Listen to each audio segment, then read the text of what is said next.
Bases dropped on a new round of SDH AM. Hang on just a second. This is what happens when you kind of flying around trying to get things squared away. Hang on. I know it's vanity. I apologize. All right. John, hear you there. Wall Pass Wednesday, so anything is possible. And here's the rundown for the show. Obviously, Tyler Pilgrim's going to join us in, say, 10 minutes or so, unless he's just wanting to sit in his office and drink coffee and might join us a couple of minutes early. We'll go through Atlanta United. Any other thoughts that you guys have on your docket having to do with the Five Stripes, coming away from the match on the weekend, heading into the matchup with San Diego coming up here on Saturday afternoon? We'll probably take the tour of a lot of other things like Champions League and anything else, like Open Cup from last night. We'll go through that with Tyler as well here in hour number one. Then we'll see if we can catch up with the busiest man in the Northeast, Dylan Butler, and find out what's on his mind when it comes to Major League Soccer on the whole, and maybe a little Premier League. We'll find out what's going on. Manchester United, by the way, did release their financials, and we'll kind of get into that. It's probably more for a Jason Stevens conversation more than anything else. And no, I am not Longshoe, but this is what happens when you're got stuff going on late at night. So Manchester United releases their financials, and that happened this morning. We'll go over those numbers and let you know what that says. But like I said, I think more than anything, it's probably a Jason Stevens conversation to find out about the numbers, yet you say things and you still don't chase after players that may help. So that's part of the conversation there. And also at 10:30, catching up with the managing director of the NPSL Regional League, Jason Brown. News came out of the NPSL yesterday that they are now having the NPSL-RL, the NPSL Regional League. And so Jason's going to join us at 10:30 Eastern for the last half hour. We'll kind of go over the wheres, the wherefores, the whys, the what's it looking like, those kinds of things. And so we'll get into the whole idea of the Regional League for the NPSL coming up at 10:30. So as always, it's great to see everybody as we roll through yet another day, and yesterday being as chaotic and crazy as it was, and everything going on with Champions League and everything. And then sometimes, as we do morning kickoff, morning David, morning Alex, things just kind of happen. Opening kickoff brought to us by our friends at Kickoff Coffee and kickoffcoffeeco.com. That's your QR code. Thanks for hanging out with us, however you are doing so. Hit that QR code. You start your day with our friends at Kickoff Coffee and kickoffcoffeeco.com. Then we ask that you go and buy the store out. You buy the store out, but you can get it at a 15% discount. You do it using the code SOCCERDOWNHERE15. You get 15% off your purchase. They, in turn, take 10%, reinvest it into youth games, youth initiatives, stuff that they have earmarked as cool. Brought to us by our friends at Kickoff Coffee and kickoffcoffeeco.com. Now, sometimes there are opportunities to kind of widen your palate when it comes to breakfast. And this morning, by default, was one of those times. Traditionally, you know me and my ritual, I guess it's what you could call it, is a ritual where you come downstairs, you get your breakfast, you take your breakfast, you grab it, you smash it up into like different sections, and then you come down here to the office, get everything squared away, and you're off and running for your day. Now, the question kind of happens every once in a while is that when you're out of breakfasty things, and then, the beauty of delivery means that you can sit there and have other folks do your shopping for you, and they can get your breakfast, and they can get all the things that you have on your mind that you've got to have on your list, and they can do the shopping for you, and it gets delivered to your home. You don't have to go into the store anymore, and you don't have to sit there and go, God, the impulse buys that are always there. Like, when you go into the grocery store and you're buying what you have on your list, but then all of a sudden, like the ice cream aisle is beckoning you for no reason. Ice cream was not on your grocery list, but all of a sudden you sit there, you go by the frozen food section, you go by the freezers, you sit there and you go, ice cream sounds really good right now. All of those impulse buys that you get, whether it's the Doritos or the snacks or the ice cream or whatever, the the big stereo system. You need another large television. You go to one of those hybrid department store, grocery store kind of things. You don't have those impulse buys staring you in the face anymore by having it go delivery. But the problem is if you don't go in and do your shopping, everything on your shopping list may not be picked up. Or you may end up getting something item adjacent and it ends up being the substitute. It's like, hey, we're substituting this for this. And if you don't catch it in time, it's a substitution and you're kind of stuck with it. And that's what happened this time. So, morning Catalucci, Aldi pickup. That's got to be strong.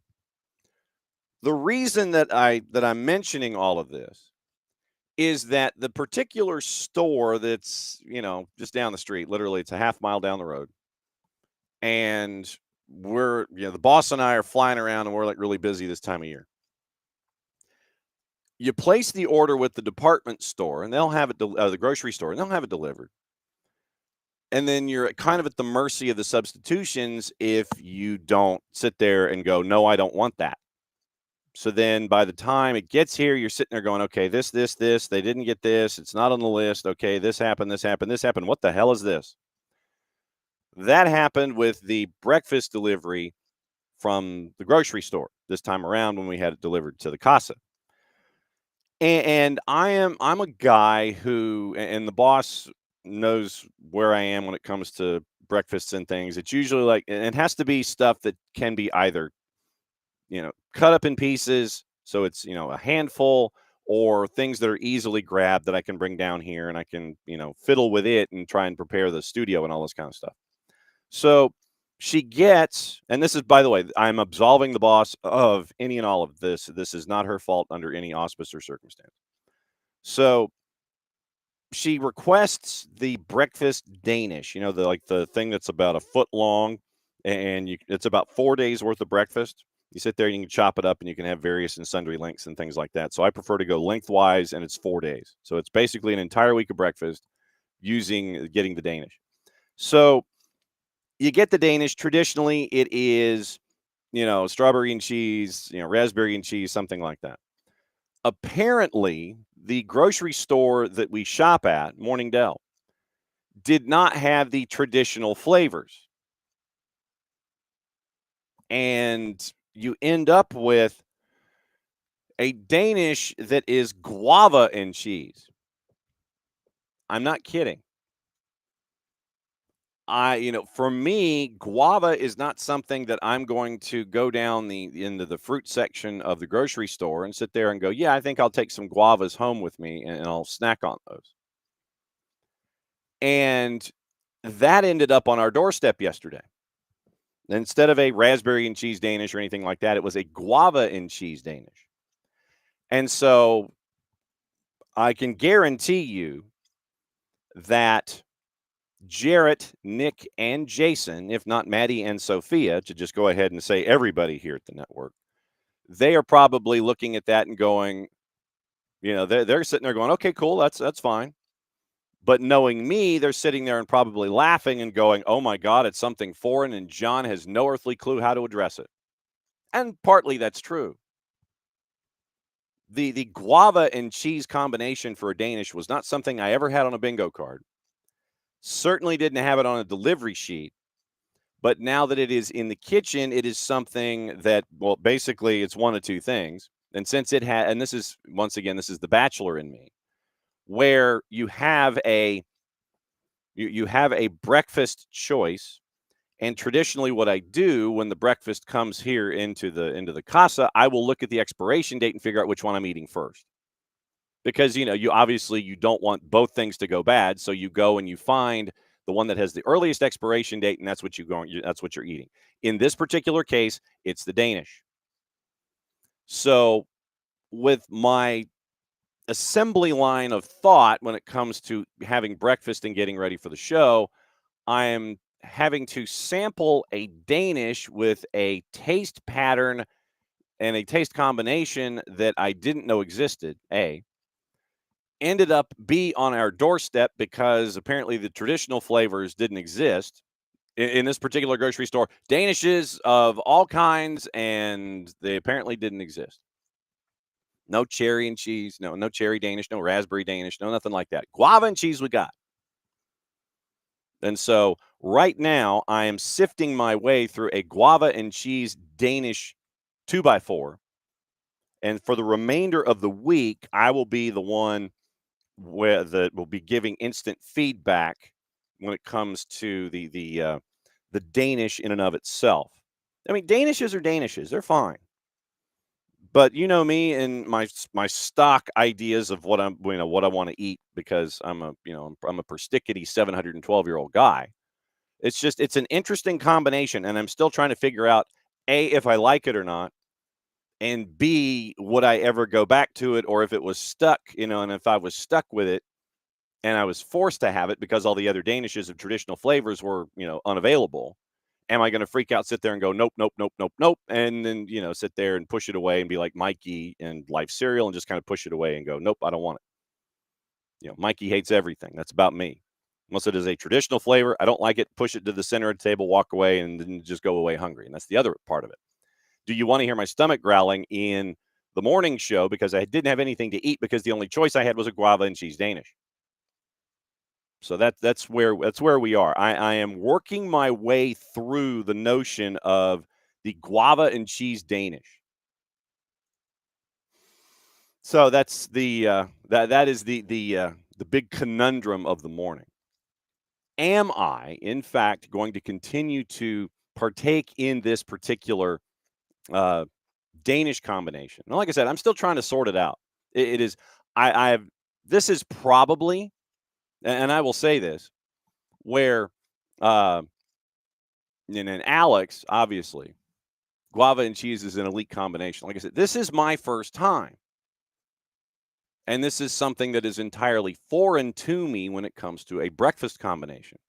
So it is coming from a position of lack of knowledge in the first place, and not having this as a first choice when it comes to a breakfast idea. So like I said, I'm coming from an absolute 100% lack of information here with this particular idea. And we're not in, and Alex, while Alex believes it is an attack on his culture, it is more an attack on breakfast food. It is not an attack on Alex's culture by any stretch of the imagination. It is just it is an explanation as to the difficulties of shopping remotely and being stuck with combinations that may not be a part of the dynamic. So I'm just saying, like I said, this is something that is entirely new to me. The guava and cheese, it is an entirely new combination, an entirely new idea. I've had no earthly idea what this was about.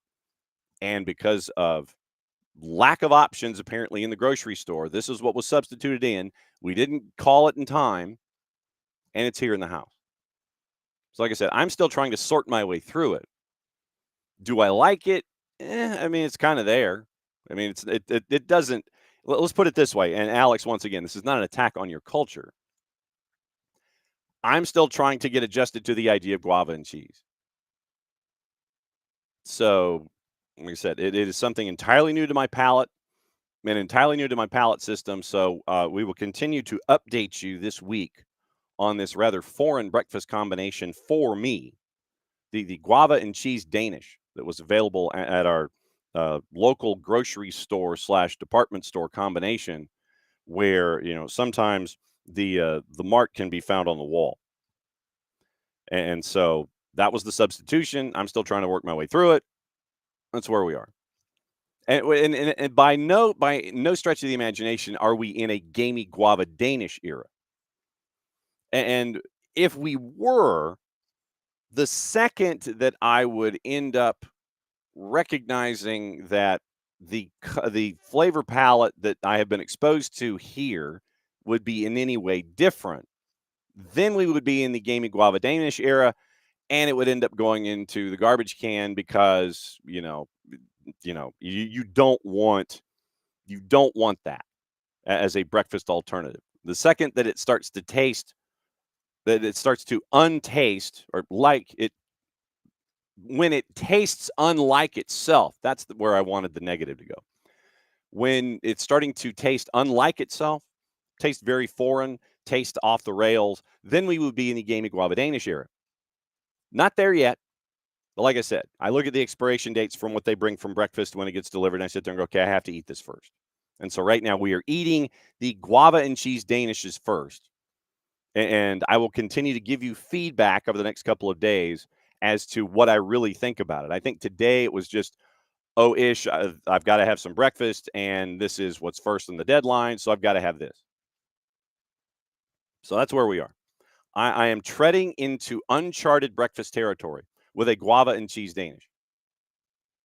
And so I will keep you posted as to my limited palate and my limited choices and what if anything, I really think about it. But kind of, like I said, I'm still trying to get adjusted to it, so I can't really give an informed opinion quite yet when it comes to everything going on in the breakfast world up on the mid-level. So there you go. I welcome your feedback about the expansion of my flavor palette for the first time in probably decades. That's Opening Kickoff, brought to us by our friends at Kickoff Coffee and kickoffcoffeeco.com. Once again, there's your QR code. You start your day with Kickoff Coffee and kickoffcoffeeco.com, and use the code SoccerDownHere15 at checkout because we want you to buy out the entire store. We want you to do soccer for good from our friends at Kickoff Coffee and kickoffcoffeeco.com, because if you use Soccer Down Here 15 when you check out, then what you end up doing is having a 10% number work its way to our friends at Kickoff Coffee and kickoffcoffeeco.com. They donate 10% into ideas that they have earmarked as cool when it comes to growing the game of soccer. It is part of our Soccer for Good campaign at Kickoff Coffee and kickoffcoffeeco.com. Okay. We're going to filibuster a bit. And if there are things going on in Tyler Pilgrim's world, we will catch you up on all of that. So we have some news that we have to get into this morning. And so it would have been topics that we would have had discussions with Tyler, and we'll get into it, and we'll get into things. And if Tyler can jump in, then we will pick up our spot right there. So Manchester United released their financials, and it was intriguing to say the very least. And yes, we do have a couple of other things that are available to us this morning when it comes to anything and everything going on around the planet. But we were kind of earmarking the idea of Manchester United and their financials. What was it going to look like? And what are the numbers, and what does it say about Manchester United right now as an entity, now that they have released their financials and they have all of this debt that they're servicing? They're trying to get this six-figure capacity stadium built. And if you listen to the interview with Jason Stevens that we had yesterday, we'll post that later this morning. If you listen to the interview with Jason Stevens yesterday about the business and the economics of soccer, Jason was, as a part of our deeper conversation, he mentioned this plan for the new stadium for Manchester United, where in and around the area, they were going to have the whole live, work, play environment, where they were going to have over 100 units for sale from a home perspective, in addition to the building of the stadium and in addition to everything else that was going to be industrial and commercial in and around this new idea, where if they sold out all of the homes that they have proposed, or the living places, I don't know if it's home or condo or whatever, all of the lifestyle locations, for lack of a better phrase, home, condo, whatever, the all-encompassing idea of a roof over your head and a place where you live. Then if you sell out all of those home plots, then it's about a $2 billion enterprise, and it helps pay for the stadium that has the six-figure capacity attached to it. But you would be in the new Manchester United area, and it would be basically it would be from the beginning a net zero idea. It's okay. So if we sell all the homes and we build all this commercial space and we build the $2 billion new 100,000 capacity stadium, then it ends up as a wash. But you've got to get the financing to get to that point, and you've got to break ground and all those other things to get to that point. But Jason broke that down for us yesterday as part of the idea of what the future for Manchester United could be in one universe. So, yes, it ends breakfast down here until you guys want to bring it back up again, or I sit there and say something negative about guava and cheese. So, Manchester United reported record revenue of £666.5 million. What do you want to bet that number got shaved? Because the last thing you need is £666.6 million. So £666.5 million for the fiscal year of 25, despite no Champions League football. That's what they report. And remember, going back to our conversations that we've been having with Jason on Tuesdays, remember that you have all of this paper that can be shuffled from one place to another with all of the holdcos, bidcos, subsidiaries, and everything. So just remember, as a part of the larger picture, you can have a lot of paper shuffling here with all of the different companies that can be attached to one particular team. So then you end up with, and so we will have Tyler come on in when he is available, because he just sent me a note, and we'll have him explain when he pops in. So operating loss for the year, £18.4 million compared to £69.3 million in fiscal 24. So the redundancies and everything that Sir Jim Ratcliffe is chasing after, it seems to be working. And like I said, all of this stuff I'm going to put in quotes because of financials and how things are looking these days. £36.6 million in exceptional costs, including the departure of Eric Ten Hag and his staff. That's probably a third of it, maybe. Record match day revenues up 17% with the highest ever levels of ticket sales and membership. Record commercial revenues up 10%, reflecting the first full year of the front of shirt partnership with Snapdragon. Those I think we can lock in place as actual financials. Then you have fiscal 26, Manchester United introducing revenue guidance of 640 to 660 million pounds, adjusted to earnings before interest, depreciation, amortization, all the EBITDA stuff that we see in financials. So adjusted guidance of 640 to 660 million pounds, adjusted EBITDA of 180 to 200 million. Omar Barada says, quote, "We're working hard to improve the club in all areas. On the field, we're pleased with the additions we've made to our men's and women's first team squads over the summers. We built for the long term. Off the field, emerging from a period of structural and leadership change with a refreshed, streamlined organization equipped to deliver on our sporting and commercial objectives." Third sentence, as we start to feel the benefits of our cost reduction program, there is significant potential for improved financial performance, which will in turn support our overriding priority, success on the pitch. But apparently you still couldn't buy any new players. So that's the news from Manchester United. So Tyler is in, and we do have to have an explanation, because here's what Tyler said. So I had opening kickoff this morning, Tyler, and I was getting into breakfast down here because you know how grocery stores are with substitutions when they have things delivered. Yep. I had an unknown substitution delivered. And so now I'm sifting through that unknown substitution as a part of the expansion of my breakfast palette, and I didn't know if I should be freaking out or complaining or anything like that. So a guava and cheese Danish was swapped in, and I was unaware, and then the boss was unaware, and she looks down and she goes, "Oh, guava and cheese. Okay, so one of two things. Either you're going to eat this or you're not." Yeah. And so that was a swap out, and I was explaining day one of guava and cheese. Why do they do that, though? Like, it's like, hey, we can't find apples, so here is a plantain. Well, yeah, it's like we think that we'll round off, and this is just as accurate, So that was kind of, it's like, usually it's a raspberry and cheese Danish or something like that, or and then all of a sudden the substitution is guava and cheese, and I'm like, okay, working that through. So I'm kind of working through the expansion of my breakfast palette, and that was. Well, I apologize for making you talk about. Well, no. I was going to talk about it anyway. It was just whether it was going to be whether I was going to get in the Manchester United financials as a part of the discussion with you or without you until you showed up. So here's what. Now I have your note right here. Is it okay to divulge said note? Oh, for sure, yeah. Okay. So I got hit, and this is quoting Tyler. So I got hit with every imaginable problem this morning. I had an early work meeting, and then my laptop did a massive update.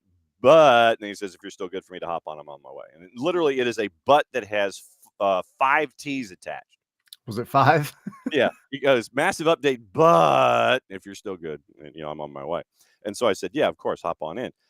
So explain to me, sir, the every imaginable problem that you had here today before you came in. So right now, our house is, I mean, as you know already, quite chaotic, but Yeah. that's beside the point. Mhm. So we're getting ready to go on vacation. Oh, so does that mean you're going to be with us next week? No, I will actually be. Let's see. Next Wednesday, same time slot. Yes. What is that day? You had me try to Yeah, I'm look. asking you to do things. So Not like I don't have a if calendar. today is the 17th, so 17 and 7 is 24. Okay, so I will be on the way to Mm-hmm. Grand Cayman. Ooh. Yeah, So are you setting up a Scarves and Spikes bank account while you're down there? maybe. You'll never know. No, maybe, but Uh-huh. we'll see. No, so yeah, we're going on vacation. We're also gonna be um like staying down, out of town for a while after the cruise. So that I'll be available for. I'll at least, So it's a cruise. yeah, yeah. So it's cruise, and then we're gonna be still staying like down in Florida for a while Oh, okay. Okay. Got it. with some family. So Got it. the cruise part, obviously, I will be not accessible, Well, but you could, but the rates for exchange, the rates of contact are astronomical. yeah, yeah, that would be quite the bill by the time it was all said and done. And I would probably come in with the granularity of a piece of toast for the Okay. show. And So, that's been different from people seeing me for 8 years. How? but so our whole house is in disarray at the moment. Like we have, because it's not just the cruise we're packing for; it's the staying after and everything else. But has the house So ever been in array? That would be my next question. If everything is you in know, disarray, has anything ever been in array? it's tolerable. It really is. Like keep a good clean house as best as possible with 4 kids. Okay, so that would Uh, qualify as a house being in array. yeah, Okay. I guess. Yeah, Well, I mean, it feels. because the way that everybody says disarray, I've never seen a house in array before. Yeah, Things are disjointed. So I want to see what it looks like when it's jointed. Those kinds of things. that's true. That's true. Well, Okay. it's less in disarray than I think it could be Mhm. usually, but now it is in disarray. Suitcases, Carnage. clothes being folded and packed. Yeah. Um, But for a guy, it's just like, yeah, what am I taking? 9 days worth of stuff. All right, so 2 T-shirts a day. Yeah, yeah, and that's the easy part, yeah. right? Then it's the 2 little ones, and then it's the beach stuff, Hmm. and then it's, um, any electronics that the kids might be wanting to bring, because they can't be without those for any amount of time, Hmm. to be fair, nor Oh, nor can we. wall mount adapters. Yeah. Oh We yeah. actually, my wife was really smart and ordered essentially like a surge protector. Okay. But because when like on cruise ships, you go in your room and there's like only ever one wall outlet. Yeah. And you either have to decide the one thing you're gonna plug in Power strip. Take the or, power strip. or a power strip. Power strip. And so she got one of the ones that has not only the power strip, but it's got the USB Ah, attachments already. So excellent. Very, very nice. Okay.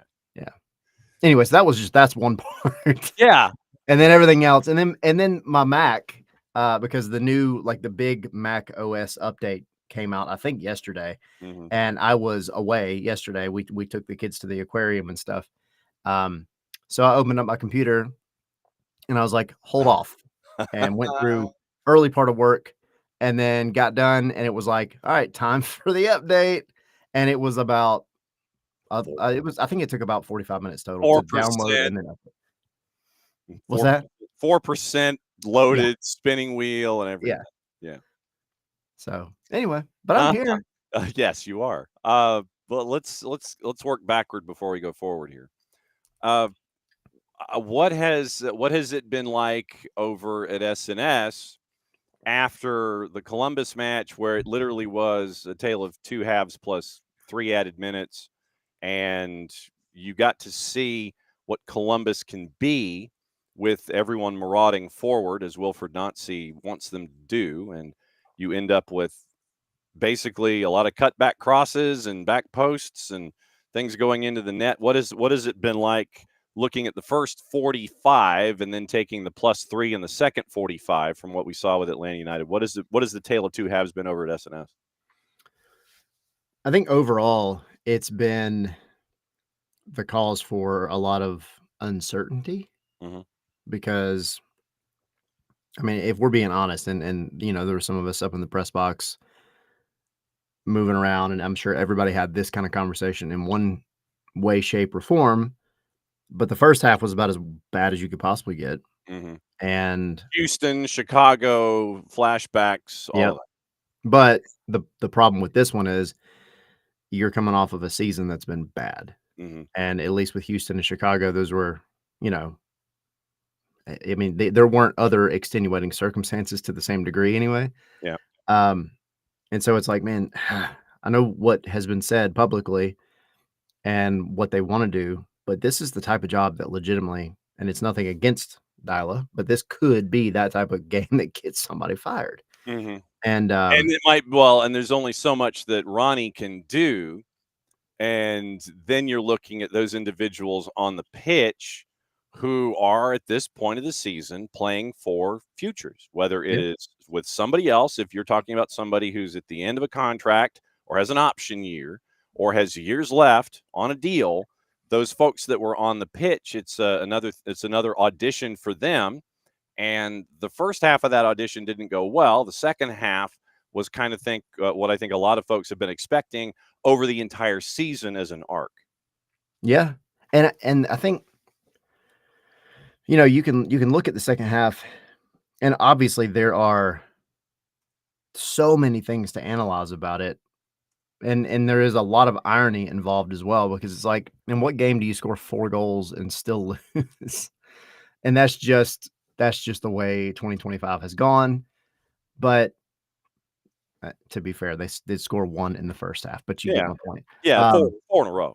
Yeah, so I think the one big variable obviously is that, there were changes made by Nancy, whether because he had to with Diego Rossi and the hamstring. Of course, Mhm. it's always nice to complete the hat trick before you have a hamstring problem. Yes, yes. Um, but, he comes off, you make some changes, and you get punched in the mouth right when you come out of the locker room, which is refreshing for Atlanta to be on the good end of that. And, they score 2 pretty much back to back. So then you're up. I mean, you're back into it with 3, and then you just kind of hope you can snag something to like really, really make it a true game. And I mean, Wilfred Nancy, the changes that he did make, for as talented of a coach as he is, I think he got a little overconfident. Mhm. And I think the second half really did show you that you do have some guys that are still fighting. If it's not for anything, it's for, like you said, their job. Mm. And that's good to know. That's good to see. But you can't give up 5 goals in a row in one half at your own stadium. That's And 3 in quick succession.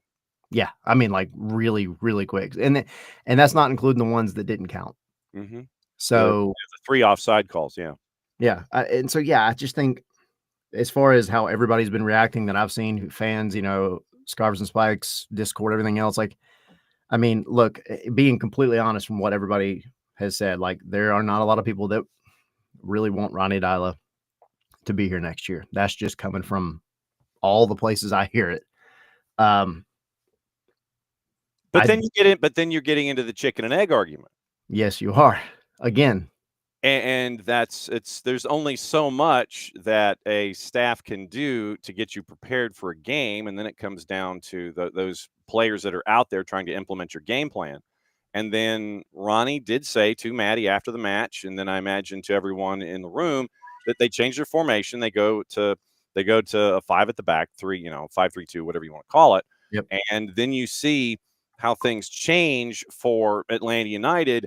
And Columbus and Wilfred Nancy, they could see it coming. And I forget where the story came from, but there is a match that happened in Ligue 1.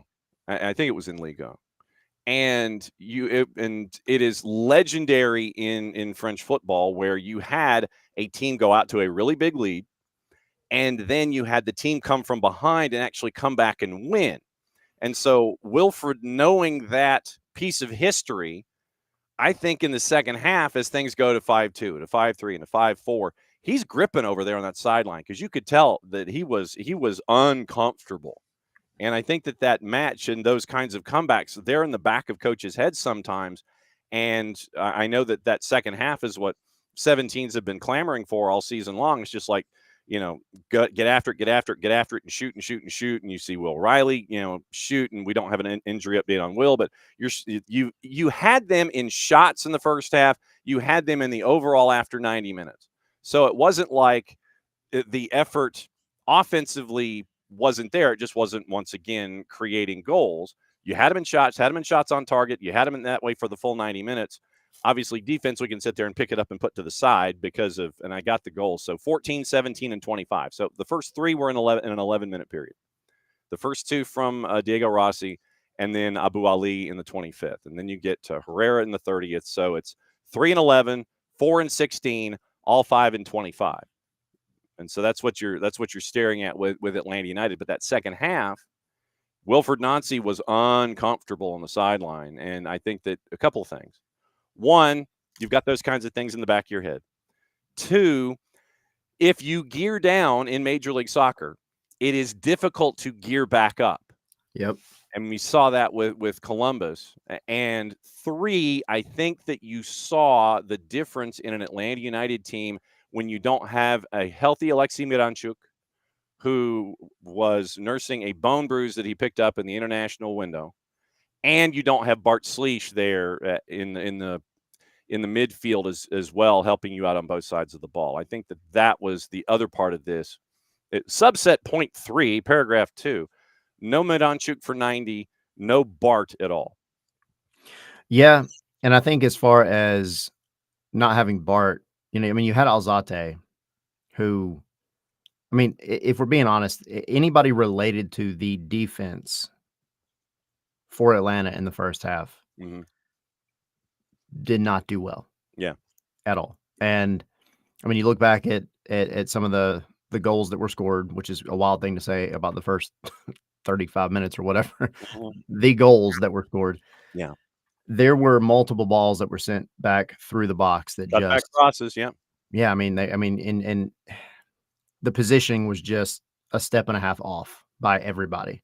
And then you had mental mistakes. You had, not to put it all on Muyumba, but Muyumba had there were a couple of passes that didn't have a whole lot of weight on them, and it put Mihai in trouble in one, and it created a goal opportunity. Yeah. And then Mihai receives one at one point, and the ball that he tries to play back to Jaden Hibbert is a little too soft, and that one gets picked off. And it's just these are individual mistakes, but overall, I think if there was ever a game where I would like to see Ronnie Dyla make wholesale changes early, and it's uncommon for a coach to go do much of anything as far as subs unless they have to before a half. Bradley Carnell did it when they were getting smoked in Vancouver. He did.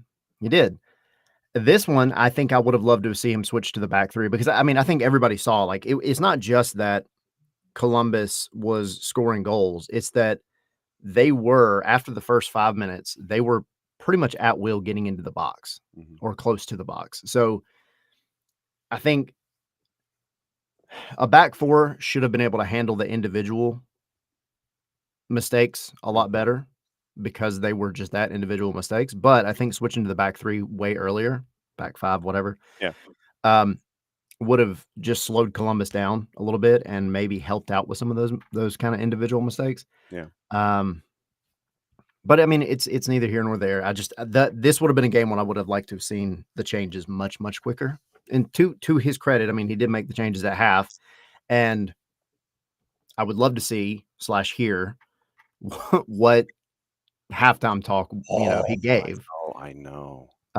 Maybe it'll be on Rooted in the Stripes at some point. But yeah, look, Slish being out, he has consistently proven that he is a leader on this team, and he I think pairs much better with Alzate. Alzate, again, I mean, he's just getting here. He had Yeah. a phenomenal game last week. I can give him a pass.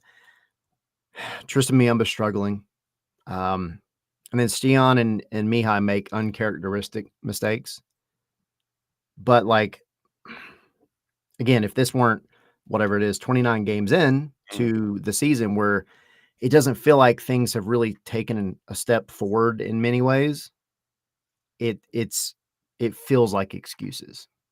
So, And then you come out of this one, and your next home match, if I'm not mistaken, it's the penultimate. This is the next to last home match of the year, which sounds wild. yeah. Thank you, NFL. The Chrome e Azul are coming to town, and it is a team that had, you had Anders Dreyer and Milan Iloski, and both double-digit goal scorers. Iloski can't come up. He's on loan. Iloski can't come up with an agreement with San Diego FC. He goes back into the market and ends up in Philly. And so now it's Anders Dreyer and a couple of other folks that are, pushing the envelope. So you have another high-powered offense coming to town in San Diego.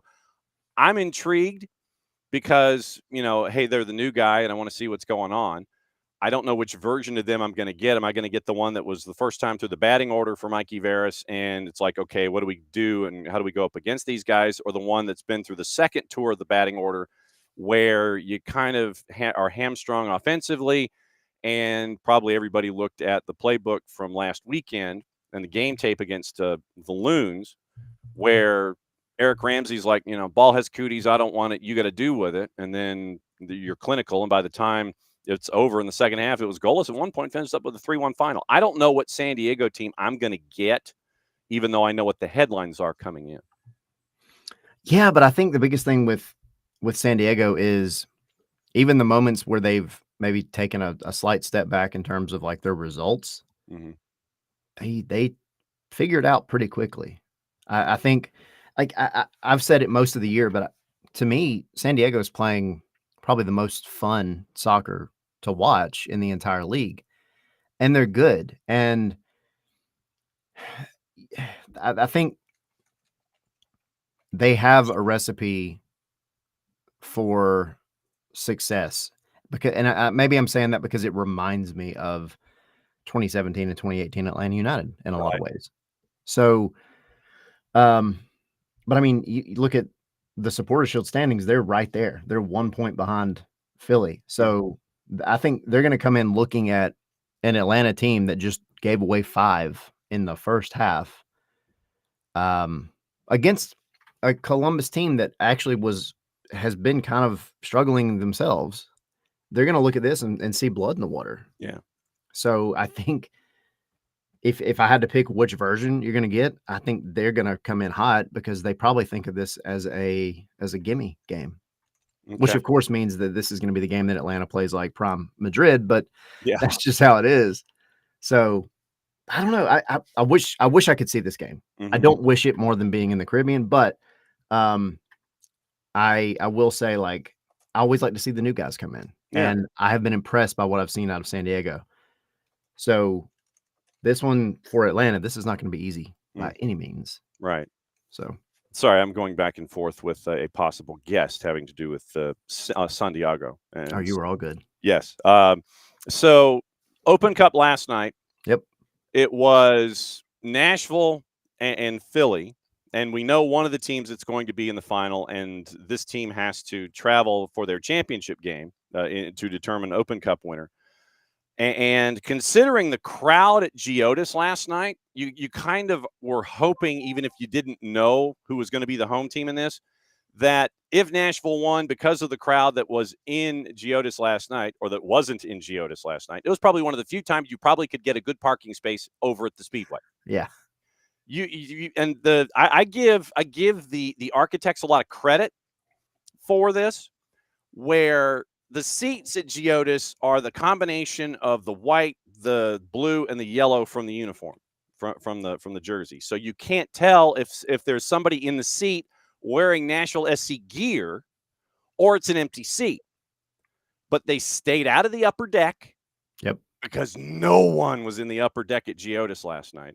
And there weren't a whole lot of folks sitting in the seats in the lower bowl for a U.S. Open Cup semifinal. And they missed Sam Surge scoring another 3 as they took care of business, BIDNESS, against Philly. And they advanced to the U.S. Open Cup final. What were your takeaways from last night? So I guess my one takeaway that ties back to Atlanta, and I put this tweet out last night, and I've talked about this a lot actually, but if I had anything to hold on to for next year with Atlanta United, it's that truly sometimes there are guys that come into this league that take a long time to figure it out. And Sam Surge was one of them. But then he figured it out, and now he's killing it. I mean, hat trick last night. I think, what is that, 25 or 26 goals in all competitions? 11 billion and 4. Yeah, it's a lot. He's killing it. And I just think the way that he plays has been, it's not flashy. It's just, it works. And somebody, I think, said maybe in this chat a minute ago, but I think having like dual strikers, having Hani Mukhtar up there, who Hani Mukhtar could have had 1 or 2 himself yesterday. Yeah. Has maybe helped. And of course, Sam Surge settling in. But I mean, I think overall the game was enjoyable. There were definitely some missed calls. Like there's some things that Philly's going to feel maybe a little frustrated about, but also like it went both ways. There were some things that happened for both teams. It's just that Nashville was the better team on the night. They came out on top. But when Quinn Sullivan comes in and hits a banger and changes the game potentially. Yeah. And you think, all right, well, Philly, they've got some momentum. Now this is the moment where they're going to turn it on and make it a real game. And they did for a little bit. But I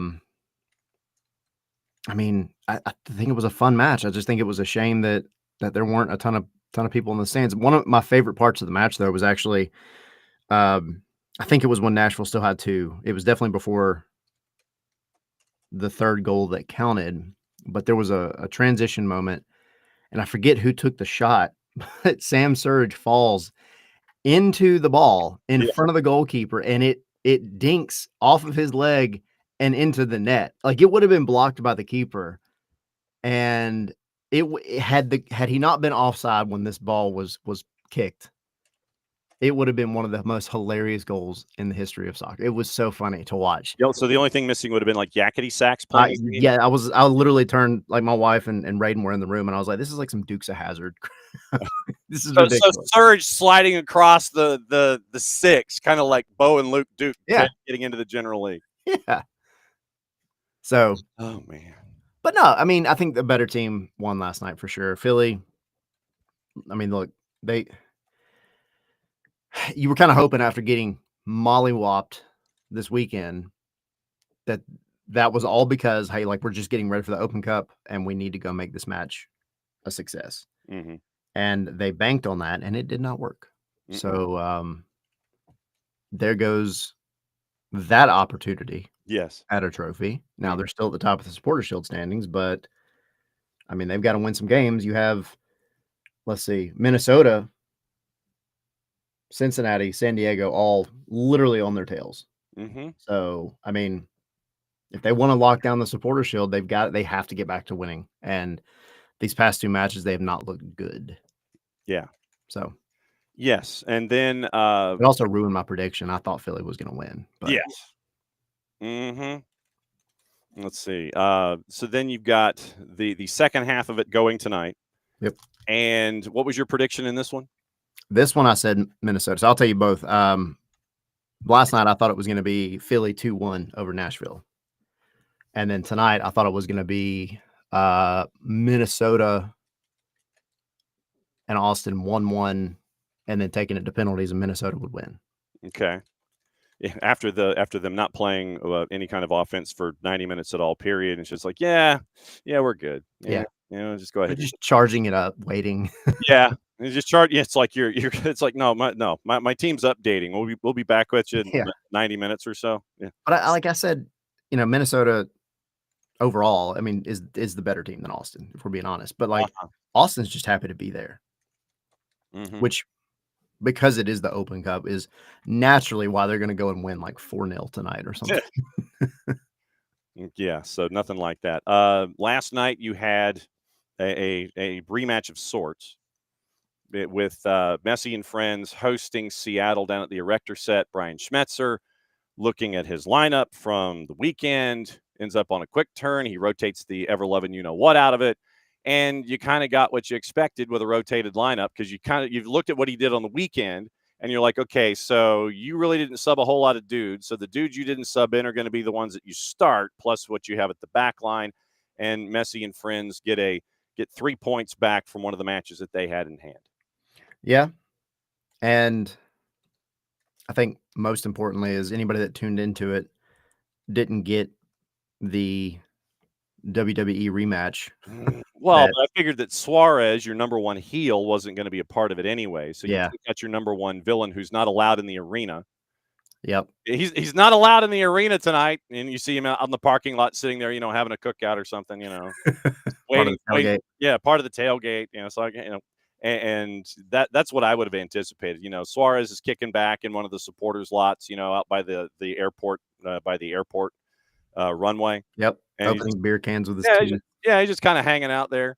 But so Miami gets one back, and they still have 26 matches in hand, but they are making the climb up the Eastern Conference as we kind of anticipated that they would. And the way things are right now in the East, you have them now in the 5 when they were in the 8. They're in the 5. They still have 3 matches in hand, and they would be 1 point behind Philly if they ran the table. So not necessarily a surprise that we're seeing Messi and friends come out of lane 8 from those matches that they had in hand. They got the first step last night. Yeah, we on MLS Monday we talked a little bit about kind of like their chances, and I think they've pretty much blown any chance at the Supporter Shield at this point, even with the games in hand. Obviously, because like you said, the math is tough. But I mean, you expect them to be in the playoffs. I think what's wild to me though is that Eastern Conference, like from what is it, 7? No, 8. It's really just the entire playoff, except for that play-in spot. At 8th place, you have New York City at 47 points, and then all the way up to number 1, you have Philly at 57. Everybody else is dunked in between. Mm-hmm.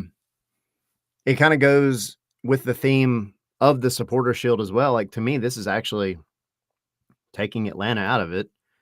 One of the most entertaining set of races that we've had going into the end of a season in a while. Like I really, in the Supporter Shield itself, I actually think it could come down to a decision day, which would be fun. Yes.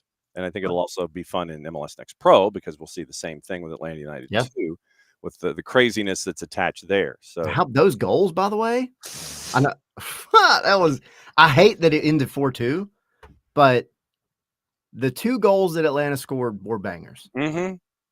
They were, yes. Yeah, I am sad that they did not get rewarded more for their effort. Well, you mean like this one? Carmichael towards goal, headed and scored!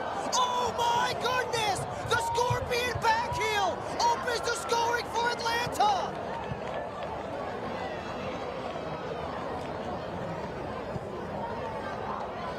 Oh my word, Patrick Weah! The service by Carmichael and the backheel Scorpion kick by Weah. To the far post. Yep. In traffic. Yep. Patrick Weah. Oh my! Literally, there were not enough OMGs in that one. No, that was, and it was getting voted on.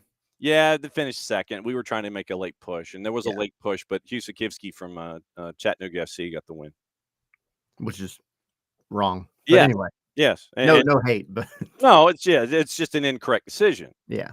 How do you have that just queued up like that? By the way, like that was like. I had it. Well, I had it. I mean, we talked about him a little bit yesterday, and then we had this one too. From Santi Pita. Especially with his lengthy bit of experience with Oregon State prior to his 2 seasons with Atlanta. He does have Pita as the short option as well.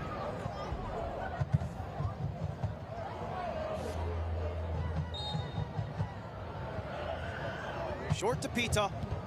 Towards goal and scored!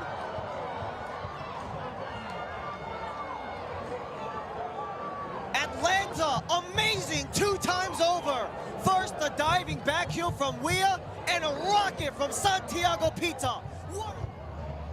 Not bad. Ryan Lee on the bark from our friends at MLS Next Pro. Thanks to our friends at MLS Next Pro and Apple TV. Yeah, I mean, literally, you have Santi Pita score a screamer from 25, and that was also in consideration as one of the top 4. The way a Scorpion back heel ridiculousness that was there for Atlanta United too. So it was 2-2 at the time, and then 2 goals for Core. They've got a big match this weekend up against Crown Legacy. Crown Legacy already eliminated. Got to have it to keep the beat. And it's gonna come down to 2 of those final 3 being against Chattanooga FC. The other one in there, the sandwich game, is Chicago Fire 2 at Bridgeview. And this is going to be a fun stretch run to find out what in the wide world of sports is going to happen as they chase after the 8, because it was 1.6 teams and 4 points. Yep. And I mean, we talked about it, I think, last week, but it would be historical if it happens, and just making it in there. But they're playing really good soccer. And I mean, take nothing away from Carolina. Mm-hmm. I mean, they won the game. Truest point, it's just a wild place to play. Yeah. I don't know what it is, but it's like it's the Bermuda Triangle of MLS Next Pro in the Eastern Conference. Yeah, I feel like every time anybody that's on any kind of streak goes up there, it just gets ruined. Yes. So what's going on tonight at SNS? So have the normal show at 7. Maybe still working on a guest, so I don't have a name. You're efforting guests. Yes. Okay.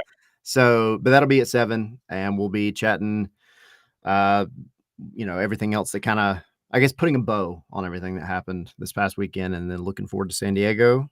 And the guys will be handling all the stuff at the Benz on Saturday. Mm-hmm. And then You'll be reporting on CONCACAF in the Cayman Islands. Yeah, I will actually. So that day, by the way, too, is Stella's 3rd birthday. Ooh. So, here is my request for you when you go onto the mainland in the Cayman Islands. yes, Try and find one of those knockoff sporting goods stores where they sell the knockoff Cayman Islands national team jerseys. Okay. Or like local teams or anything like that. Grab that and let me know how much, if I owe you like $7.25 or something. I will take a look for sure, because we're actually going to go. Normally, when we go to Cayman Islands, they close Margaritaville down, which is unfortunate, because that Margaritaville was very fun. They had a cool slide and a beer funnel. Yes. They closed it down. So now we're actually going to go explore the whole island. Oh, no. So Okay. I will report back. Yes. So have fun, be safe. SNS tonight, 7:00 on the YouTubes and all of the stuff. Glad your computer updated and that you are back here in one piece. Me too. All right. We'll see you soon, my friend. See ya. All right. So that's Tyler. And so hot tag after the top of the hour. Time to catch up with Dylan Butler and find out really how Dylan is preparing for Newcastle in the Champions League on the Wall Pass Wednesday. So where is your level of angst, sir? I low, just because a lot of other things going on, right? Like prepping for games, and I've got a couple of football games coming up, and got to get my daughter to Irish step dancing class today, and MLS stuff. So, I think there's enough swirling around my head right now to keep me keep the angst level low. Okay. At least until tomorrow. Just checking. I mean, because I didn't know where your level of anticipation was for your beloved Newcastle, as you're ESOCless. I will say that night a couple years ago against PSG. Oh boy, there were some must have been some dust in the air, because my eyes were little bit watery watching that one. So I'm not surprised, sir. When you look at, like I said, we've been talking about Open Cup and what happened last night, what to anticipate. We had the one match that happened last night where Messi and friends, they get 3 points. It was a rotated Seattle squad because they both have matches that they have to make up, and things continue tonight where you got a couple of midweek matches. I'm on tonight as well. Oh, yes. So are you up for the duration, or are you the early shift? What? No. What is it? We have three matches tonight. Yeah, two in league, and the other Open Cup semi. Yeah. No, I'm on for all 3. Okay, so 7:30 tonight at Yankee Stadium. Columbus, coming off of a gangbusters first half in Atlanta, and then a freak out of a second half. If you ask the fans, probably give it. You score 5, you give up 4, and you hang on. Columbus goes to NYC, and it's at Yankee Stadium. I wonder what the lineups are going to look like for both of these teams, considering what happened in the midweek and considering now where things stand in the standings, where the chaos continues from basically 4 to 8. 5 teams, 3 points, variety of matches that are to be played. Miami with Messi and friends with 2 matches in hand, if not 3 on Nashville. What kind of a matchup are you anticipating tonight with NYC, who has this one to make up to get in line? They're at 47 points. They're in 8th. Columbus at 49 points, having played 29 matches. So this will be their 30th. What kind of a matchup are you anticipating in this one? Yeah, I mean, I think it should be a fun one. It's it's cliche to say it, but it's a kind of a classic 6-pointer, right? Like it's big for the table. I think NYCFC has really sort of quietly, there's been a lot of headlines and talk about Philly and Cincy and Charlotte and Miami, all at different times. Columbus in the beginning of the year, Orlando had their stretch, but like NYCFC, I think has kind of quietly hummed along the last month or two, just a little bit under the radar, but I think they're really hitting their form. So, I think they've kind of earned that, or they will be that sort of, team you don't want to play in the postseason kind of a team, right? Like nobody wants to face this team kind of team when the playoffs come around. And then, Columbus, we talked about them last week, right? Kind of being in neutral. And then, as you mentioned, that 45-minute stretch of, they're kicking into gear here against Atlanta, but now you've got Rossi out with an injury. And, how do you deal with that? Your new DP got his first goal, which was important for him, as well as for his confidence. But it's definitely an intriguing matchup. So to your point about NYC, let's go back to July. Let's go start in July and go forward. Win over Toronto FC, no shock. You're not in lone company there. Lost to Charlotte. On the road in Central Florida, you get a win. On the road, you draw Sporting. On the road, you win the crazy 4-3 one against Dallas. And then in the stadium that was not yours, if you are an NYCFC person, you had to cross the river and you lose to Puebla. I think it was on a doubleheader day at the stadium in Harrison, New Jersey. Then that gets you into August. Playing in that same barn, you end up with a win over León in Leagues Cup. Then Toluca beats you in Leagues Cup at Yankee Stadium. I guess the lesson should be that you should play all of your Leagues Cup games across the river. Then you'd be doing a lot better. Then back into regular season. At home at Yankee Stadium, you beat Nashville. On the road at TQL, you beat Cincinnati. You lose in a stunner to me against DC United at Yankee Stadium 2-1. That one to me stands out. And then you go to Soldier Field and you get a 3-1 win over Chicago. So you look at that last, say July. So July, August, the last 10 weeks. And that's what you're seeing out of NYC. And this was the one thing that didn't register with me until I saw it. But NYCFC is a 500 team on the road. They're 5-5-5 on the road, and that was something that I hadn't quite registered. That teams that are chasing after playoff spots, you traditionally want to be hovering around 500. They're a 500. It is a quiet 500 on the road at 5-5-5. I was stunned when I saw that number. And that DC result is funny.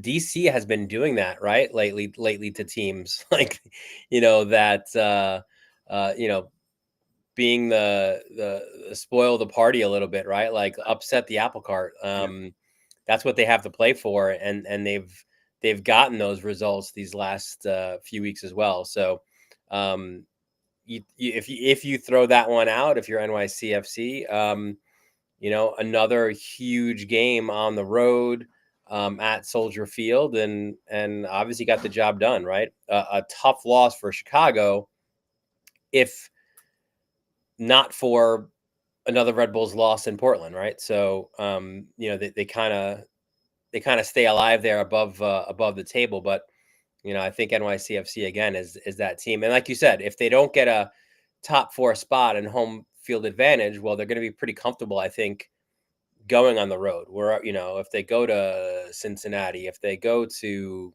Orlando or wherever they'd have to go to get a result. Yeah, and so it will be but considering the chaos that's going on right now from 4 to 8, it's going to go down to decision day. I'll go ahead and say it right now. Whatever that gaggle is going to look like, you get to decision day. I don't think we're going to know a whole lot until then. So we'll continue to just have conjecture and continue to work our way forward with that. Open Cup semi, and we talked about it a little bit with Tyler before you came on, but I wanted to get your point of view also. Just on premise, Geodis should never have another deep in tournament game ever, because they had like 12 people show up last night for a U.S. Open Cup semifinal. It was well shot by the TV cameras, where once again you can't really tell if somebody is an open chair or actually wearing Nashville SC gear, but they didn't show you anything out of the upper deck, and it was just Nashville puts on that performance that they did last night.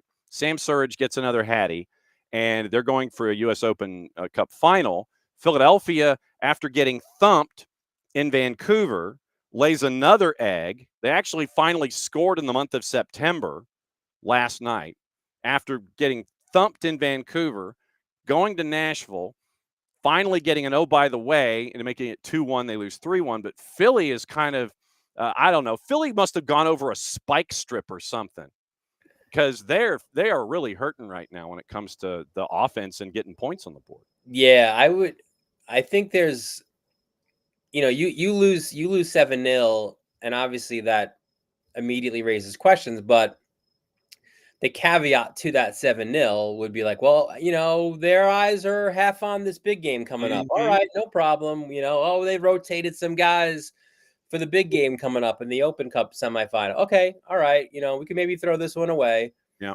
And as you said, when you back it up with the performance you get last night, now I think there's some storm clouds over there in Chester. So I would say some concern for them. And also too, it's hard to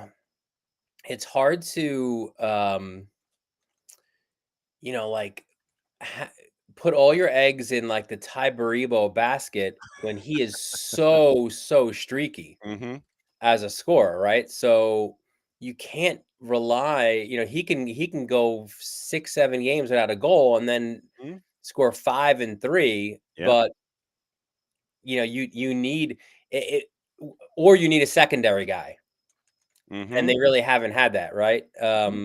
So yeah, I mean, suddenly it's Vancouver, who also have games in hand. Now they're a serious Shield contender. You've got Miami with all their games in hand. If they go on a hot streak, look out for them. So I think there's a lot of teams that are in that mix for the Shield, and even first place in the East. It's tenuous right now if you're Philly. Do you want the Shield though, considering the luck that folks have had getting the appetizer pie plate out? You win that, you don't necessarily win the whole thing. Do you really want the Supporters Shield right now? It's a good question. I think it's a philosophical one, right? Like it's the whole European versus US kind of model type thing. I think you do if you could win both. Yeah, absolutely true. Do you want a steak dinner, or do you want the DP to go with your private jet? It's like, I'm not dummy. I'm going to take it all. I don't want an either or. Yeah, we'll do a surf and turf. Yes. Yes. That is exact. Yeah, you want the surf and turf. You don't want the either or. And so you're not going to be dumb about the whole thing. But you're opening the window to another bunch of folks that are intrigued by it. And Nashville, mercifully, for the sake of attendance, has to travel to either Q2 or to Allianz by the time that they're done. That's why I wonder too what Miami's going to do down the stretch, right? All their games to be played. Mhm. They've really got to push it to win the Shield. Mhm. Do they ease off the gas a little bit and rest some guys and you had the good point last week too about Suarez and essentially a forced rest for him. That should be beneficial for them. But does Messi, do you give him a couple of games and unleash him for the playoffs?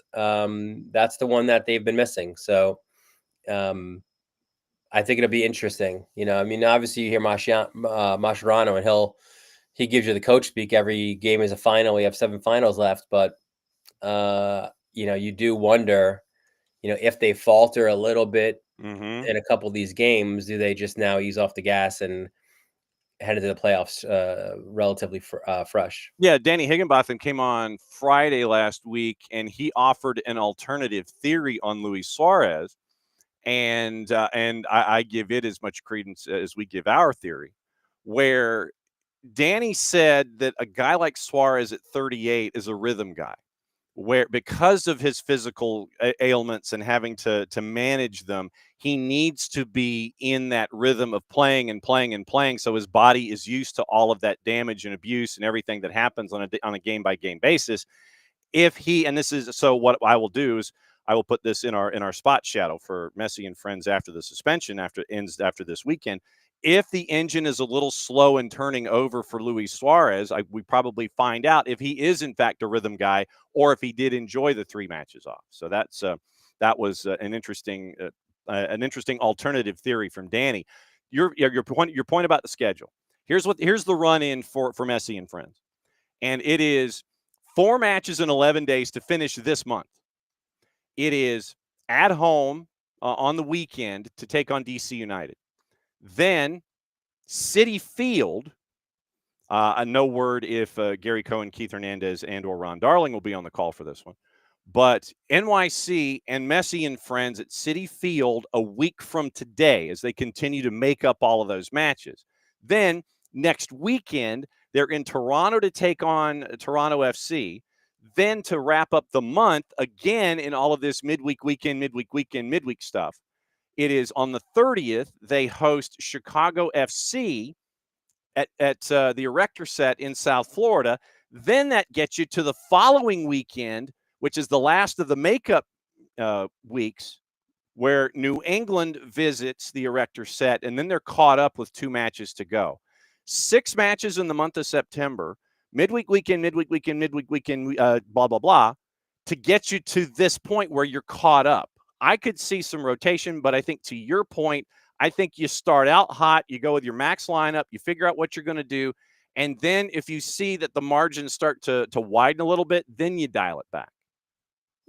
Yeah, I think even to your point about rotation, I think you could even rotate your lineup and get results against some of these teams, right? It's not the hardest schedule, certainly in the world. So no, I mean, you look at this and you're sitting there going, yeah, you got to love the schedule maker for this one. DC, NYC, Toronto, Chicago, New England. And then that gets you out of what happened with after Miami and Seattle and then playing Charlotte and putting up a clunker in Charlotte at the bank last weekend. Since I mentioned those 2 words, New and England, together, we had Brad Feldman on the show yesterday as he was fighting cell service in New England interstates, and Caleb Porter out in New England now as head coach of the Revs. I wonder first and foremost why you do it with a handful of matches to go. If this was going to be, in fact, your in game anyway, are you making sure that, okay, so we get Caleb out of the mix so we can focus on the auditions for everybody who's under contract and who wants to stay and who wants to hang out and be here?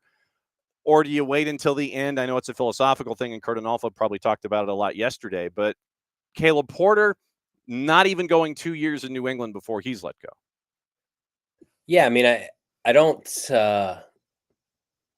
not surprised at the situation, but to your point, I'm surprised at the timing. Like it wasn't it wasn't a 7-0 defeat, right? It wasn't like it I don't know. You would have thought maybe it happened either earlier or, like you said, maybe do it later. But when discontent started, or just go ahead and do it at the end of the year when you're cleaning I things mean, when up. he had that presser, was it 2 weeks ago? When he was basically like, "Yeah, I haven't had any conversations with them over my future," and like he just sounded like a defeated coach. Like you would have thought it was going to happen the next day, or maybe he thought it was going to Yeah. happen the next day. Um, but yeah, listen, when he had the opportunity, they gave him that opportunity. They said, "All right, what players do you want? Who do you need? We'll get them. We'll spend the money." And inside of those 2 years, they make so many changes in their lineup, and the results, have been mediocre at best. Mhm. That's an understanding to, obviously the writing was on the wall. But I think now there's an interesting question, right? Because there's guys who are American coaches who have coached for a long time. Are they going to be in the mix, right? Jim Curtin, right, comes to mind. Is that a Peter Vermees spot, perhaps? Do you give an opportunity maybe to a Revs legend who's an assistant coach, a guy like Shalry Joseph? That's Is the that a name of spot, it. Yeah. perhaps, to be a head coach? So, does Curtin Awful just be like, I'll do everything over here. I'm gonna be the guy, because obviously he's coached as well. So I think it'll be interesting these next couple months in New England land. We're gonna deal with the baloney ourselves. Yeah, I right. mean, yeah, and I still have that drop in here somewhere, but yeah. So Curtin also gets to deal with the baloney now, and we'll see what happens in New England. But yeah, the names that you mentioned. When did baloney kind of, like, I feel like when I was a kid, Yeah, baloney. but I'm saying, like, as a lunch meat, that was right there, Yeah, like it was. bologna, ham, turkey, like it was right in the mix. Yeah. I don't know when did it kind of fall out of favor? Was it Wow. 2000s? Yeah, I would probably say so. I It mean, was still a big thing in the 90s. yeah, and bologna and cheese. You get the bologna and cheese sandwich. I would make a Dagwood. I would try and find as many different luncheon meats in the fridge as humanly possible, and I'd do the triple stack Dagwood There you go. with all the luncheon meats and the mustard and everything, and the A1. I'd slam it all together. But yeah, probably early 2000s. I think was when bologna ended up dropping in the rankings. Yeah, and then just kind of becoming like a joke. Yeah, it's bologna. Yeah, your parents are cheap. You got bologna sandwich. One of those kind of things. And you knew that your parents really were either cheap or didn't know a whole lot about the recommended daily allowance of all of the vitamins and minerals that you needed if they gave it to you on white bread. Yeah, that's right. If it was a bologna and cheese on Wonder Bread, you're just kind of sitting there going like, yeah, With the plastic yes, cheese. yes, Velveeta. yes, with the pseudo Velveeta that's Yeah, attached to it, where it was the cheese spray or the actual Velveeta slices that were available to you. So no, I'm right there with you. But for me, I would probably say early 2000s. Okay. Yeah, well, and Jordan, to your point, Jordan, yes, it should be, and I'm sure that in some circles it is. That bologna is should it not be pronounced bologna? I mean, it should be a bologna and cheese, I would imagine.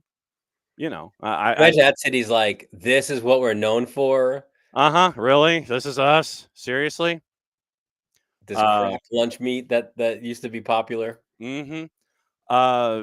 Let's see. Alex is sending us to the Butterfly app because of on the Newcastle United Supporters Trust Butterfly app. There is a picture from Miguel Almiron's Insta, IG, or the Gram, and it is 2 of the Goal of the Month awards, plus his Gummy Bear Cup medal.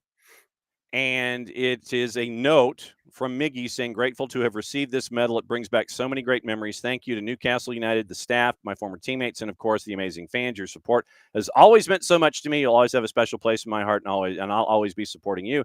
Hashtag NUFC, hashtag forever grateful at NUFC. So he got his Gummy Bear Cup medal. And so it's on Miggy's Insta account. So he's flashing that to all of the Newcastle fans today. So, I mean, no, under no circumstance will I ever win a Gummy Bear Cup medal. So I imagine that's obviously a very, very cool thing. Late game tonight in the Major League Soccer's, where you will be kind of keeping an eye on things, and it is. And I read this and I thought that I was wrong, but I'm not. It is a home and home with LAFC starting tonight at Rio Tinto, RSL and LAFC. And I was like, I was looking at the schedule and scrolling down, and I'm going, "Hey, wait a minute! That team's listed twice. It's a and home." then if there's necessarily a game 3, that'll be played. No. Yeah, it'll be played in Vegas at Cashman. They'll pick a midpoint, or whoever's the highest in the standings at the time gets game 3. We mentioned chaos in the East, chaos in the West in and of itself. LAFC is in the. Well, it's funny too because the chaos in the West, right? Like it continues below. Like it feels like in the East, the playoff line, it's really just Chicago and the Red Bulls, right? Yep. But in the West, the chaos spills over below the line. You have 2 chase groups in the West. Yeah. And you've got LAFC right now is in that first chase group because 1, 2, and 3, they're in. We just don't know where. San Diego's at 56, Minnesota's at 54, and Vancouver's at 52. Vancouver's got 2 matches in hand. They can make a run. And they're red hot. Yeah, so then they're out of control again. So 1, 2, and 3, those are your leaders. Then the first chase group, Seattle with 1 match in hand. They're trying to distance themselves from the rest of the chase group.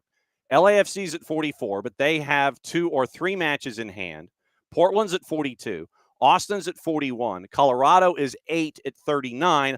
All 3, those last 3 all have 11 wins and have played either 29 or 30 games. Then San Jose is the 9. Salt Lake is the 10 at 34 points, 2 matches in hand, 1 more win. Dallas is at 34 with 8 wins. Houston's at 33 with 8 wins. So you have 2 chase groups, and you have 3 things that you have to pay attention to in the Western Conference because of the groups that are there. And the first part of it's tonight at Rio Tinto with LAFC going on the road, where LAFC is under 500 on the road this year at 4-3-6. RSL at home is 7-6-1. Yeah, the chaos indeed, and this is another intriguing game, right? Because of the way that Salt Lake is kind of starting to play now, right? They're putting some wins together. LAFC look to be a different team since Sun has arrived, so these 2 should be fun ones. Of that grouping in the bottom of the West, you would give the best chance, I think, to RSL to get into the playoffs because of their games in hand. And if you look at their points per game, right, like it's above, it's 1.21, which is above San Jose. Houston, I'll tell you, man, like we said they shot themselves in the foot against LA, right, for conceding late 2 weeks ago. Mm-hmm. And then they shot themselves in their other foot this week. Like they're hopping around like in one of those old madcap Western movies where you shoot yourself and you're just kind of hopping, and all of a sudden you want to try to pull it out of the holster again, and you hit your other foot. I mean, if they don't make the postseason, these are the drop points that will be the ones you look at, right? So, don't have a ton of faith in Dallas either, and how can you have a lot of faith in San Jose, who have scored 55 goals, but they've conceded 55 goals? Take the over. So, for me, I kind of like Salt Lake to dig out of that and maybe get above that line. So you're on the desk tonight for MLSsoccer.com. What else is going on? Yeah, got a couple of football games coming up. Farmingdale Oceanside Friday night. Okay. We will have which is becoming, I don't know if I'll say world famous, but no, it's world famous. our food review we're gonna have. Oh, Dude, it's crazy. So, and you'll appreciate this as being in the biz, right? yeah, I pride myself on my over preparation. understood. So I will do my charts and I'll have, the third string running back on there, and I'll know if his father played for the same school, and Mm-hmm. his brother was a big hockey player, whatever. Mm-hmm. I'll have all my stats. I'll have all the measurables, all of that fun stuff. But all the fans want to know is, are you guys doing a food review tonight? Like, they just love it. So Uh-huh. we are going to have one on Friday Mm-hmm. from J. Paul's Terrace Cafe. Ooh. Just was notified while I was on with you. The guy from J. Paul's Oh, said he's going to bring a few oh, different flavored wings, as oh. well as skirt steak tidbits Ooh, so go hungry. for the food review. So Go hungry. Varsity Media on the YouTube. And I'm and jealous.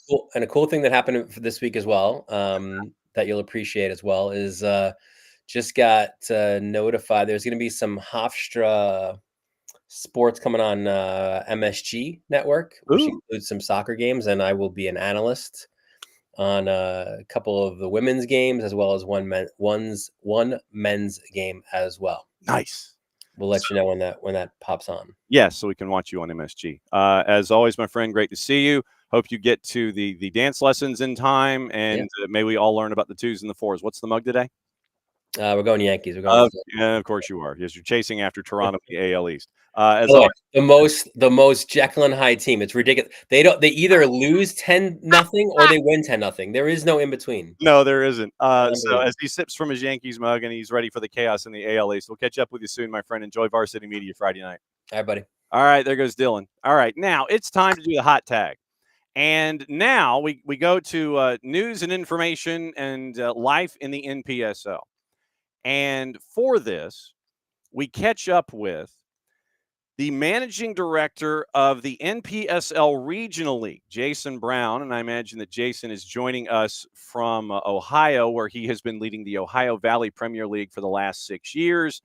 And we get to find out about the NPSL-RL. Time to bring Jason in and find out all about it. Jason, what is the word? Hey, good morning. Yep, morning. A lot of folks who are followers and fans of all of the franchises in the NPSL saw this news and they were like, having a hard time hearing you, John, real quick. Yep. I'll talk a little louder. A lot of folks who are involved in the NPSL, they know the league, they know what's going on. They saw this news come out yesterday about the regional league and the opportunity for the NPSL to go 12 months out of the year. Break it down for someone who hasn't heard about it. What happened to make the NPSL-RL a thing?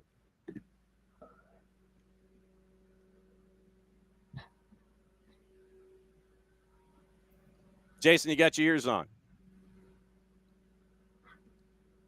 I can hear you fine. John, I'm having a hard time hearing you on my end. Okay, I can hear you fine. Let me go ahead and we'll do the private. Give me just a second, John. Yep. Mm-hmm. I'll keep talking. Let's see. Bluetooth. All right. So as Jason is off camera temporarily, let me go ahead and break things down a little bit.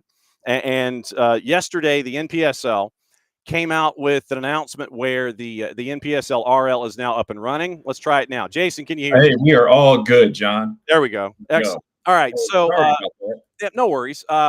Your last 6 years have been attached to the Ohio Valley Premier League. Yesterday, the news came out that the NPSL is going 12 months out of the year with the NPSL-RL, the regional league. For folks that are fans of the NP, they're fans of lower divisions, they're fans of what's going on, break down what happened for those who might have missed this announcement yesterday. Absolutely. Well, first off, thanks for having me on the show today. And, the NPSL-RL is an extension of what the NPSL is doing. They're trying to really be an authentic growth-oriented opportunity, across the platform already across the United States. What the NPSL-RL is, It's that gap between that grassroots level all the way up to a national stage, and it's giving everybody a community to have a connected pathway to grow. And I think that's one of the things that we really miss throughout the landscape right now. It is with a strategic partnership with the Great Lakes Alliance, and you and Ed Bernstein are going to be the two that are leading this effort. How far back in the calendar are we talking here? And you can divulge state secrets if you wish and break news here if you want, or you can just sit there and say, oh, I can't divulge that kind of information. How far back in the conversations in the calendar are we talking with you and the Great Lakes Alliance and the NP to turn the regional league into a thing? How far back are we talking when all this stuff was kicked about? Oh, I mean, if you really want to talk about when this started, I mean, the OVPL is an extension of the Great Lakes Alliance for one. So to kind of look at the landscape, the GLA owns and operates the OVPL. These conversations to start regional leagues like this began almost a decade ago between Ed and a group of us. And what we were able to do starting and launching in 2019 was creating a community-centric opportunity to connect them to the game. And it really started with this desire to move into the Open Cup. We had a region that wasn't part of the Open Cup in very high numbers. And, you know, fast forward 6 years later, we have teams competing in the Open Cup that weren't. We have teams that exist that weren't. And now we have youth clubs that are now creating legacy teams for their players to come back and be a part of that culture and build it. The conversations then with the NPSL, I mean, about almost a year ago, really, of having lighthearted conversation of like, what does it look like to work together? What does it look like to bridge this gap? And that's where we are as of yesterday. We now have a national platform to grow together in communities across the country and bring these efforts to light. Gives amateur men's teams across the country that want to apply to compete under the NPSL brand the opportunity to do it. What has the feedback been? Has your phone blown up? Has Ed's phone blown up? What's it been like ever since this announcement came out yesterday? You know, it's been great. It's been a consistent stream of conversation. It's a lot of teams that are looking for something different at the end of the day. They're looking for an opportunity to grow locally and have a national stage to play towards for the first time. And I think when we look at this, some other leagues, you know, they lean heavily on that corporate and franchise model where we're not limiting that local identity. We're bringing a long-term community investment. And I think that's one of the things that you can see as a pillar of the NPSL. They've continued to be a long-term investment for teams that are growing, not just large markets. I know that the in our conversations that we've had over the years with NPSL franchises and such and with the league, I know that there is a minimum expectation when it comes to operations and venue and paying your bills, keeping the lights on, player talent acquisitions, all these kinds of things. What is the baseline that the RL is looking for in bringing these clubs in? What are you looking for in new members that could be a part of the regional league that are those tenets that you have on that 10 by 18 dry erase board behind you? It's like, what are you? Okay, you mark off all these things. Okay, you can be a part of this. What are those tenets that you're chasing after? Well, I think when we talk about that, I mean, that's a great question. You know, what does it look like for a team to come out ground level and move up into a national stage? And I mean, you know, a great example to look at would be like Hickory FC, right? They didn't have an incubator. They just had to jump in and have baptism by fire, basically. And I mean, they did great. You know, that's an awesome example of how it works really well. What we want to do is be that incubator at the regional level. So, you know, it's the same tenets that we're looking at. Are you operationally sound? Do you have sustainability to where you're not just keeping the lights on for 1 year?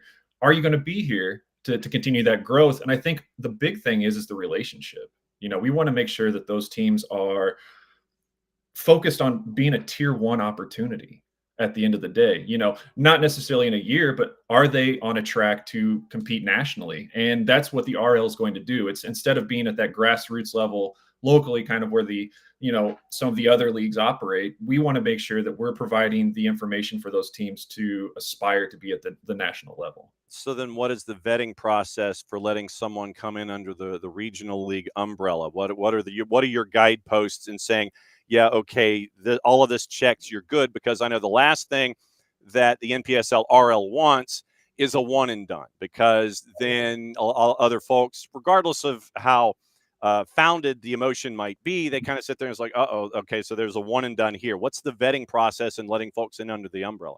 Well, I think the first part is we want to see what their history has been, whether they've had history or what their leadership group is looking like. For instance, there's the financial component of rolling that back and talking about, what's your source of revenue, so to speak, to get in. I mean, the American landscape, it does cost to get into, but one of the things about the NPSL RL is that it's an accessible pathway early on. We're not talking about that high level National League investment. We're talking about opening the door. And then, looking at what's your facility look like? What does your team structure? How are you aligning? Are you a growth minded, or are you just straight amateur, where guys are coming in out of, a lot of different opportunities in the community? And I think, it works well, right? It's one of those things. When you looked at the idea and the conversations were, okay, this is going to be a year-round thing now. Mm-hmm. What was the initial response? Because I know that a lot of folks that are attached to the NP in its coverage start with what happens out west, and they're used to this late spring schedule, and they start sooner than the rest of the planet, and it goes through the early part of the summer, and then the momentum that you gather during your season stops at the end of the NPSL, in all caps, regular season. When the discussion was, okay, this gives us the opportunity to be a 12-month thing, was there any trepidation about it? Was it just like, yeah, we figured this was going to be an eventuality here? What was the thought process of understanding that this could be a year-round gig now? Well, I think it comes back to, we listen to membership at the end of the day. We want to move towards a year-round calendar. This lays the foundation. So, it's going to be a stair-step process between now and through fall of 2026 of getting teams that are interested into this style. What does the game make up? What does it look like to play up against an Open Cup calendar, regional cup calendars, and all the other competitions that take place? And really developing a formula along the way that makes sense coast to coast. We have different markets. The geography is a lot different.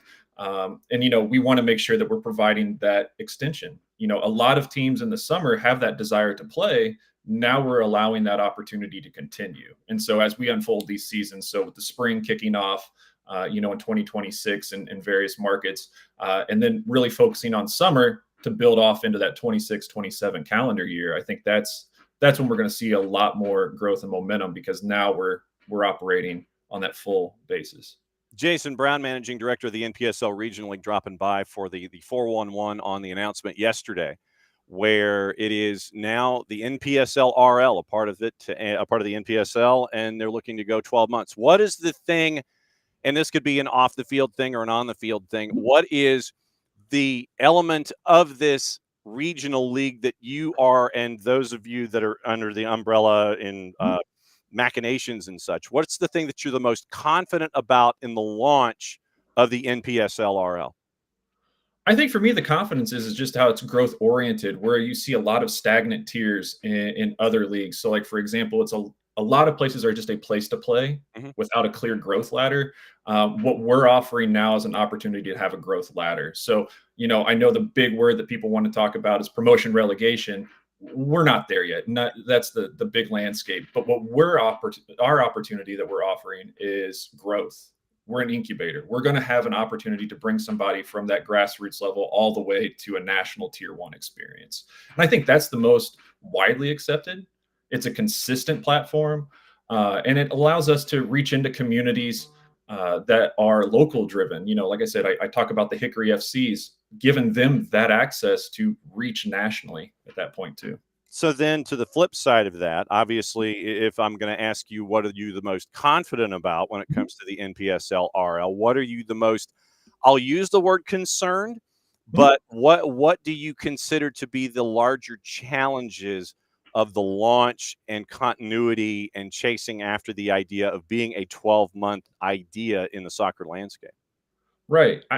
I love how you shaped it. What is the challenge, right? I think really at the end of the day, it's the education, right? Of what does this look like? And it's just moving it forward in a way that makes sense. Because I think for the first time, we have a platform, not just a league, right? We're offering that opportunity to unite and move forward together as a community of soccer, football-minded individuals. And that's really the main challenge, right? Talking about it and getting that word out there, and speaking to yourself, John, and moving this message forward. Mm-hmm. That's really the big barrier. We're trying to break barriers for people to have access to a national network, and I think that's the exciting point right at the moment. So when you look at, obviously, the assembly of squads and teams and things, I know that the rosters, if this is going to eventually be this is a 12-month thing. Mm-hmm.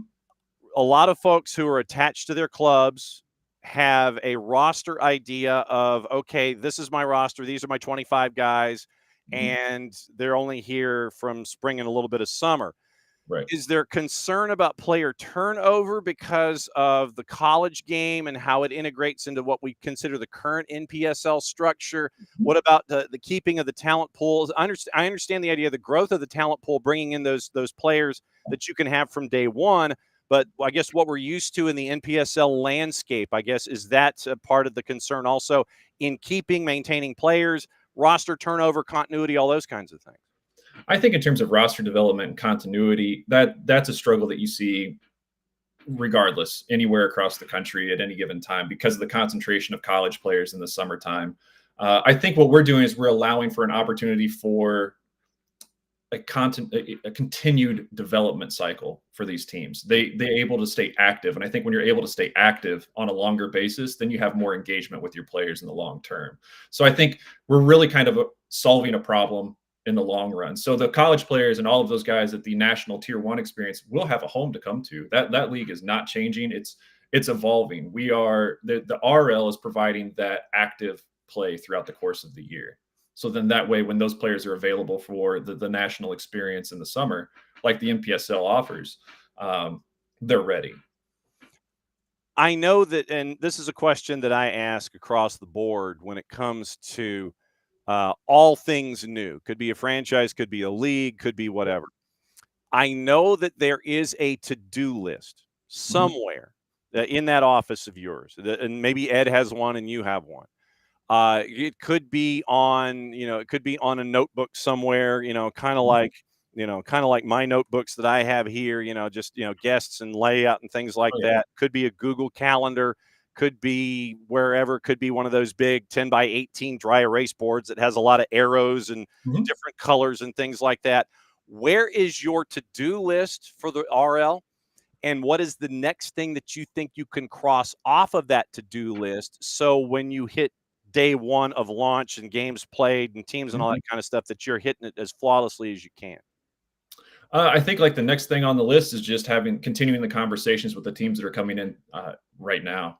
Once we went live yesterday, it's been, like you said, a steady stream of phone calls, a steady stream of emails, and a lot of it's the follow-up and making sure that we're providing that opportunity and then getting the informational sessions off the ground too, as well, over the course of the next couple of weeks for teams that are already ready to kind of jump on board, and then figuring out which pockets we'll be launching first. I think that's really the big spot on the board, is just making sure that the maps are lining up and that teams are ready to take the field, and our membership feels heard and ready for the experience. That's really it. Any idea how many teams you'll have to start the launch in the RL?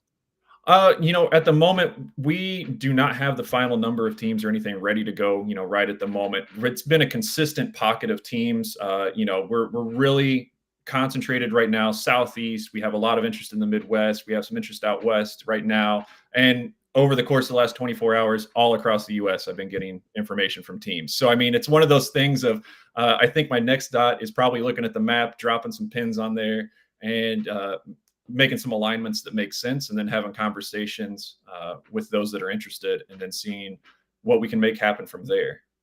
What has this experience been like for you as a leader of industry, and seeing something like this launch from conversations that were casual and texts and emails and things like that to finally get to the point where you're having interviews like this and you're breaking it all down? What's it been like for you to see the progression to get to yesterday and today, and what you're looking at going forward? It's exciting, John. At the end of the day, I think this is the part of the game that's fun, right? Like, we get to talk about it. For me, the most exciting part is now we're doing it.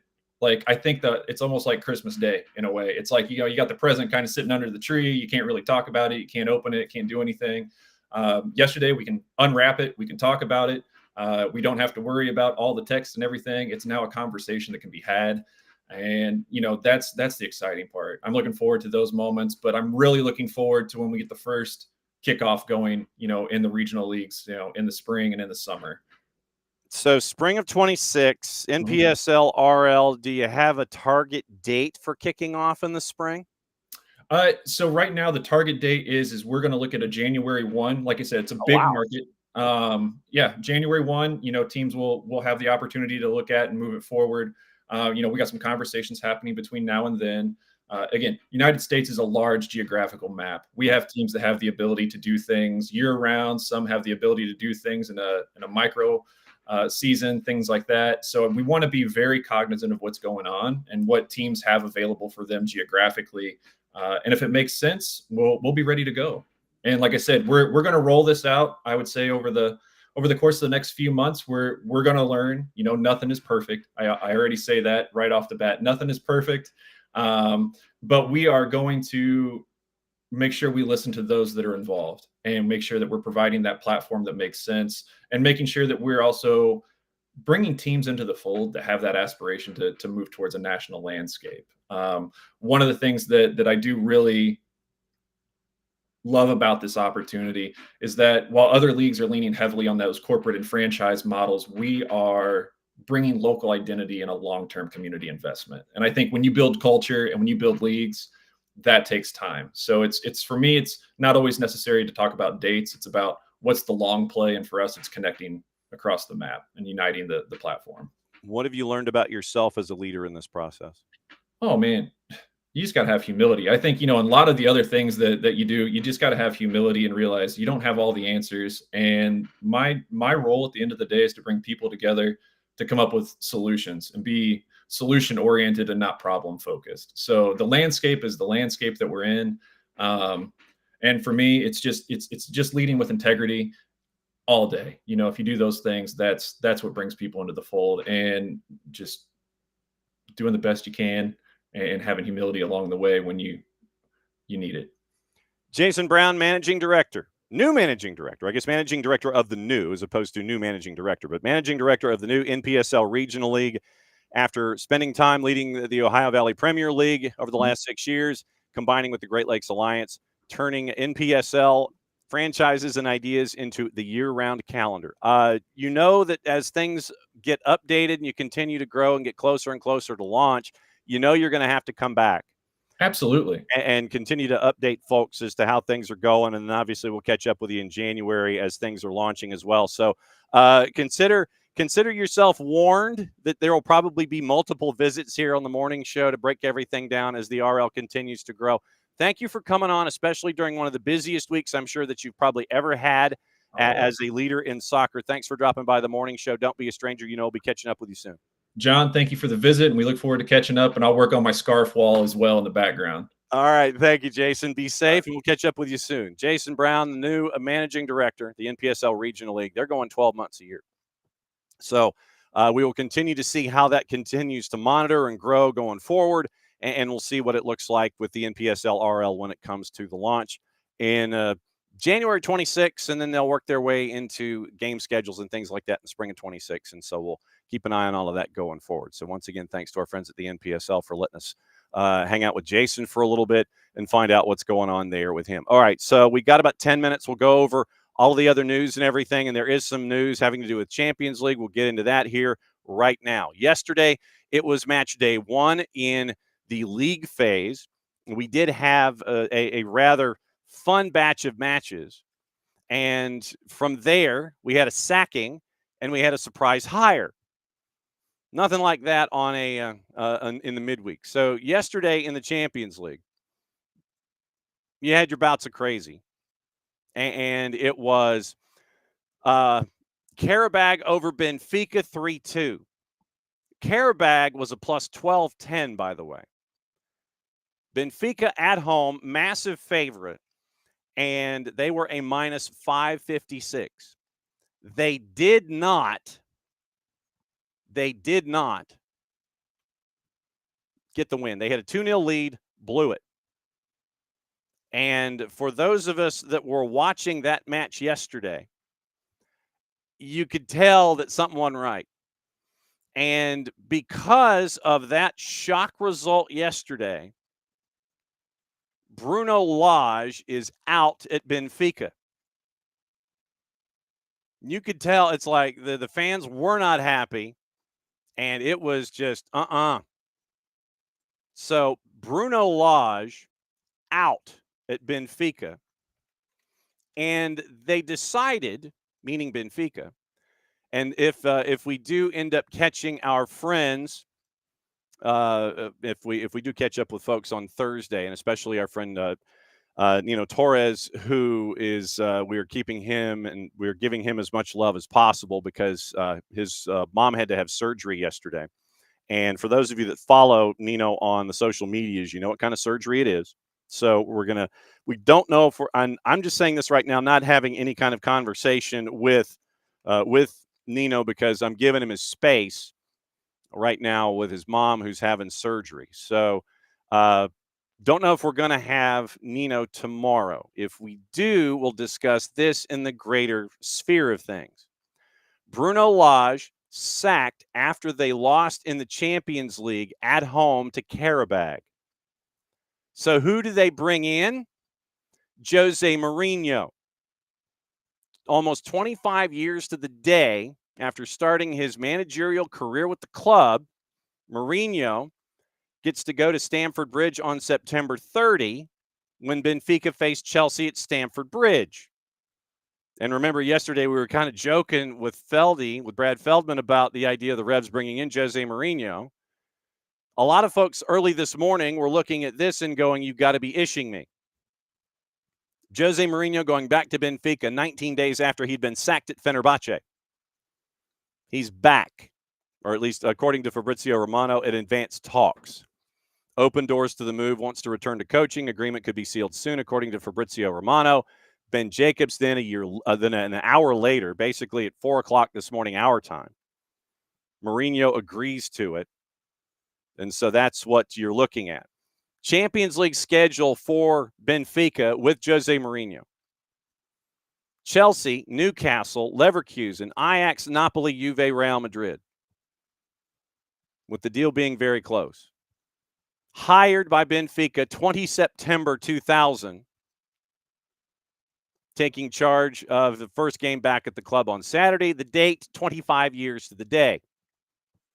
So Jose Mourinho, the first, gets to take over a club where Karabag becomes the first Azerbaijani side to win a Champions League group or league stage match. You're thinking, okay, 2 goals in the first 16 minutes from Barnechea and Pavlidis. You're up 2-0. Andrade scores 2-1 at the break. Duran scores. You're tied at 2. Koschuk scores late 3-2. You had a 2-0 lead. You blew it. Benfica fans weren't happy. Bruno Lage gets sacked. Jose Mourinho, close to a return to Benfica. Benfica, União de Leiria, Porto, Chelsea, Inter, Real, Chelsea, Man U, Spurs, Roma, Fenerbahce, Benfica. That's the path of Jose Mourinho. And that's what you're staring at. Juve and Dortmund, they got into the Twinkies and the rest of the sugar cabinet. 4-4 draw at a plus 246. It was 4-2, and it ended up at a 4-4 draw. We're going to check the totals, and we're probably going to go a little over this morning.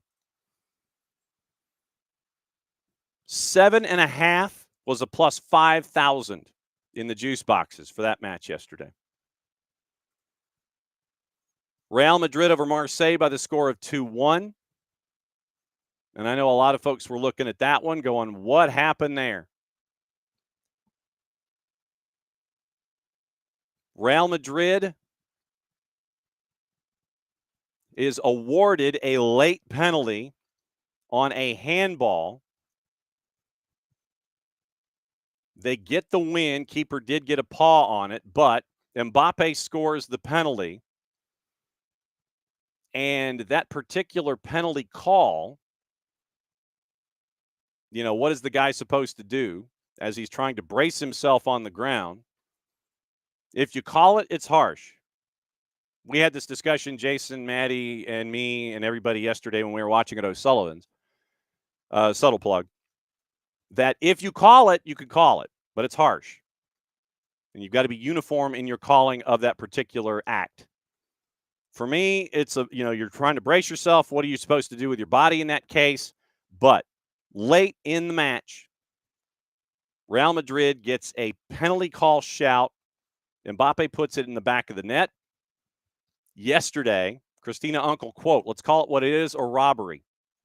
It's Real Madrid in the Champions League. It happens all the time. It was a conversation that Christina had with Grella and everybody else involving Champions League. Robbery in the Champions League. Christina Uncle and her conversations yesterday as a part of what was going on with CBS, with Paramount Plus. Uncle and Grella called a robbery. Real Madrid in the Champions League. Happens all the time.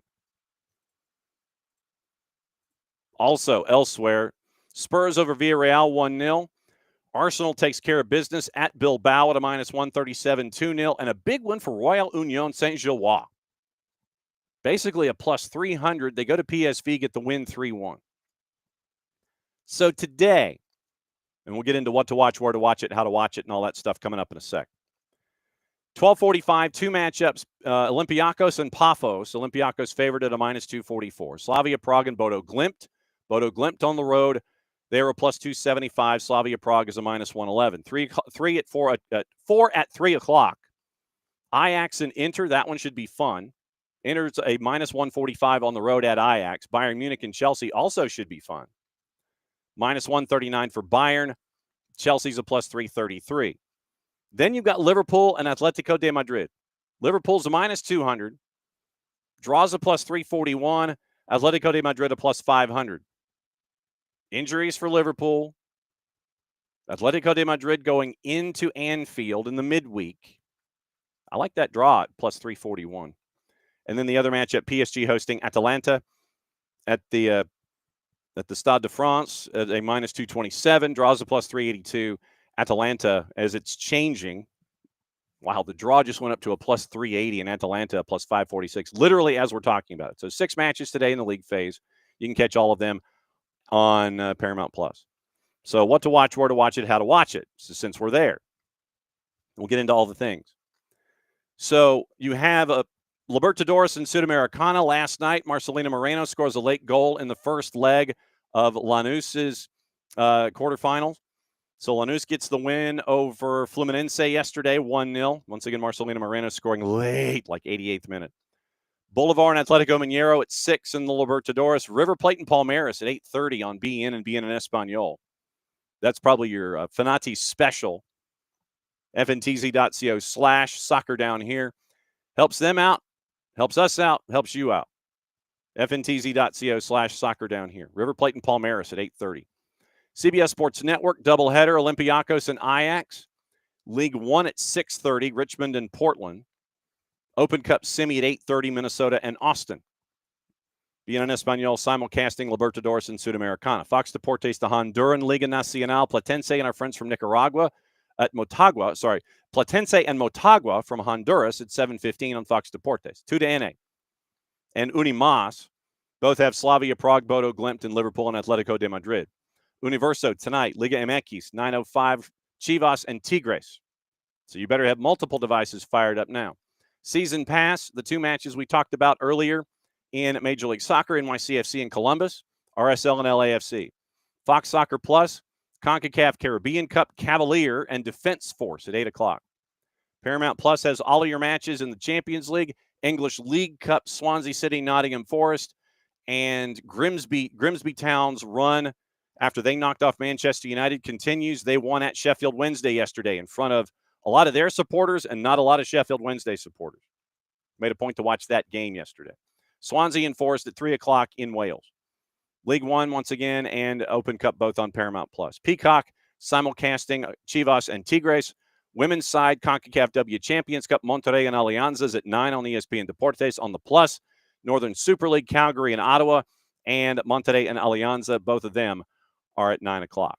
So that's the that's the rundown of what to watch, where to watch it, how to watch it. Now, let's get you into all of the other news that's here. We talked about Open Cup, talked about Major League Soccer, talked about Champions League, getting into that.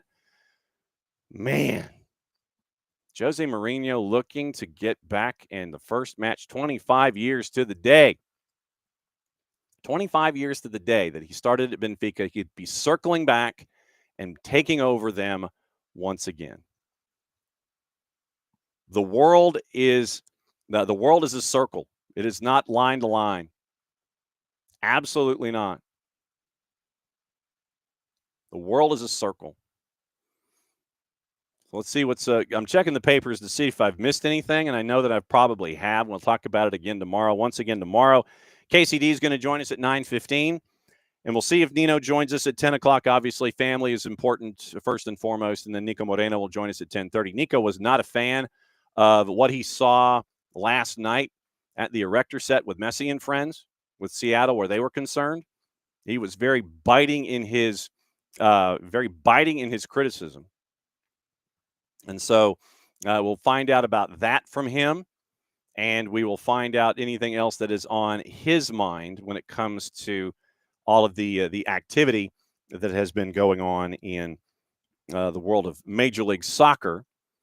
Arne Slot had to defend Liverpool's £450 million summer spending spree. And that's what happens in press conferences. People will come in with the wild questions from one end of the world to the other. And so it is not a surprise that you would have these kinds of questions being asked in press conference settings. Once again, you have the breakdown. Let's go back and circle back to briefly the Manchester United books. We did mention it a little bit before we were waiting for Tyler in hour number one, but we'll go back and we'll reference it a little bit. Martin Ziegler over at the Times. Headline, Manchester United financial results, club posts record revenues, redundancy spree under Sir Jim Ratcliffe, getting big names like Rashford off the wage bill, help reduce costs, delivering revenues of 666.5. Despite not being in Champions League, wage bill cut by £51.5 million to 313.2. Ratcliffe made no secret of the need to make significant savings, reducing the club workforce from 1,250 to about 700. Net loss, 24-25, £33 million. But once again, we go back to our conversations that we have with Jason Stevens. Considering everything that is going on in the world of Manchester United, for them to have only a loss of £33 million, how much of that is shifting paper? That will always be in our heads from this moment forward. Well down on the previous season loss of 113.2, which will be helpful in complying with PSR. $28.7 million loss in 22-23. $115.5 million loss in 21-22 now drops out of the calculation, which allows top flight clubs, remember, losses of no more than 105 over a rolling 3-year period. So now you have $61.7 million in losses over a 2-year period, and that gives you can lose 44 this year and still be in compliance with PSR. We mentioned the quotes from Omar Barada as well, and we'll get into the financials for Manchester United more and more. And we'll probably, like I said, we'll probably go in and discuss them with Jason next Tuesday, in addition to multi-club ownership overseas and how it is going to be in England going forward. Okay. So thanks to Dylan. Thanks to Jason for letting us know what's going on in the NPSL. And thanks to Tyler for surviving his update when it comes to everything going on his computer. Let me say hi to everybody before we get out of here. And morning, David. Morning, Alex. Morning, Catalucci. Morning, Dell. Dell a little bitter on the Real Madrid call on the 2-1 win for the 2-1 win for Real Madrid. Yeah, Michael, I know. Hi, good morning. Shopping and breakfast down here. Guava and cheese. Like I said, I'm still trying to figure it out. And apparently, according to Alex, once again, an elite combination. Let's see. Morning, Dell. Yeah, well, and Dell, going back to our whole thing about breakfasts and, when you have things delivered to you from the grocery store, they may have asked to approve the substitution, but if we don't catch it in time and they're already out the door, then we're kind of stuck. And I think that's what happened here. Morning, Jordan. Morning, Dell. Let's see. So, Michael, good morning. David, good morning. And once again, to our discussion about Atlanta United, Alexi and Bart missing the biggest thing there. Do you think makes the changes earlier if the game means more, if we're in spot 8 or 10? Don't know. That's a good question. Like I said, Bradley Carnell down 7-0, down big early, had changes like in the 38th minute. Alejandro Bedoya went on his social media account and apologized for it. Morning Lokeville, and Jordan, you are absolutely correct. If it was a semi, it would have been packed lower bowl in the bins without question. And let's see. So Catalucci and Unk. And Unk obviously still not happy with the silence from the front office for Atlanta United. But once again, as always, thanks to all of you guys for being a part of things here at SDH. Tomorrow, once again, Casey White. We're going to talk about college. We're going to talk about MLS. Probably bring back some of her calls from Major League Soccer from the weekend when she was with Harry Potter night with Jess in Chicago. We'll probably bring some of that back to discuss what she saw in Chicago. Jess, by the way, is paired with Jamie Watson tonight on the games that are a part of MLS. So let's see. Jess talks, because I know that she posted the announcers lineups for tonight, because I know she's paired with Jamie tonight. And so it is Jess and Jamie doing Columbus and NYC, and then Sika and Sam doing RSL and LAFC. So that's your rundowns tonight. And that's who's calling the matches on Major League Soccer tonight on Apple TV. And so listen to Jess and Jamie tonight on Columbus and NYC. And listen to Sika and Sam if you're still hanging around late for RSL and LAFC. So that is another go-round of SDH AM. Thanks for dropping by, as you always do. Once again, that's tomorrow. Casey White, maybe Nino, Nico Moreno. So that's the rundown. We'll get into everything else from Champions League, get you ready for today, talk about what happened in Major League Soccer tonight. We'll get into that tomorrow in a little less than 22. So once again, thanks to the NPSL for letting us find out about the Regional League. Thanks to Dylan. Thanks to Tyler. Thanks to y'all. For another go-round of SDH AM, I'm just John. Thanks for hanging out with us as you always do. Back in a little less than 22 hours. Back at you, David. It's always great to have you and everybody here as a part of the Twitch pitch. Oh, before we go, one more thing. Thanks to our friends at Decatur Watch Fest. Decatur Watch Fest, by the way, they're getting ready for everything going on in 26. And so our friend Jen Johns, who is one of our A-listers, once again, the single-sided scarf, this is going to go up in the stacks behind me once we get everything squared away with the handyman, hopefully later this afternoon. But the official Decatur Watch Fest 2026 scarf right here. Decatur Watch Fest 2026. That scarf is going to be added to the stacks, and we thank everybody at Decatur Watch Fest for letting us add this to the stacks. So for everybody here, to all of you out there, play it safe, everybody. Mucha plot, y'all. Since it's the end of the show, that means I get to do this. Back at it again for Thursday Thoughts tomorrow, 9:05 Eastern.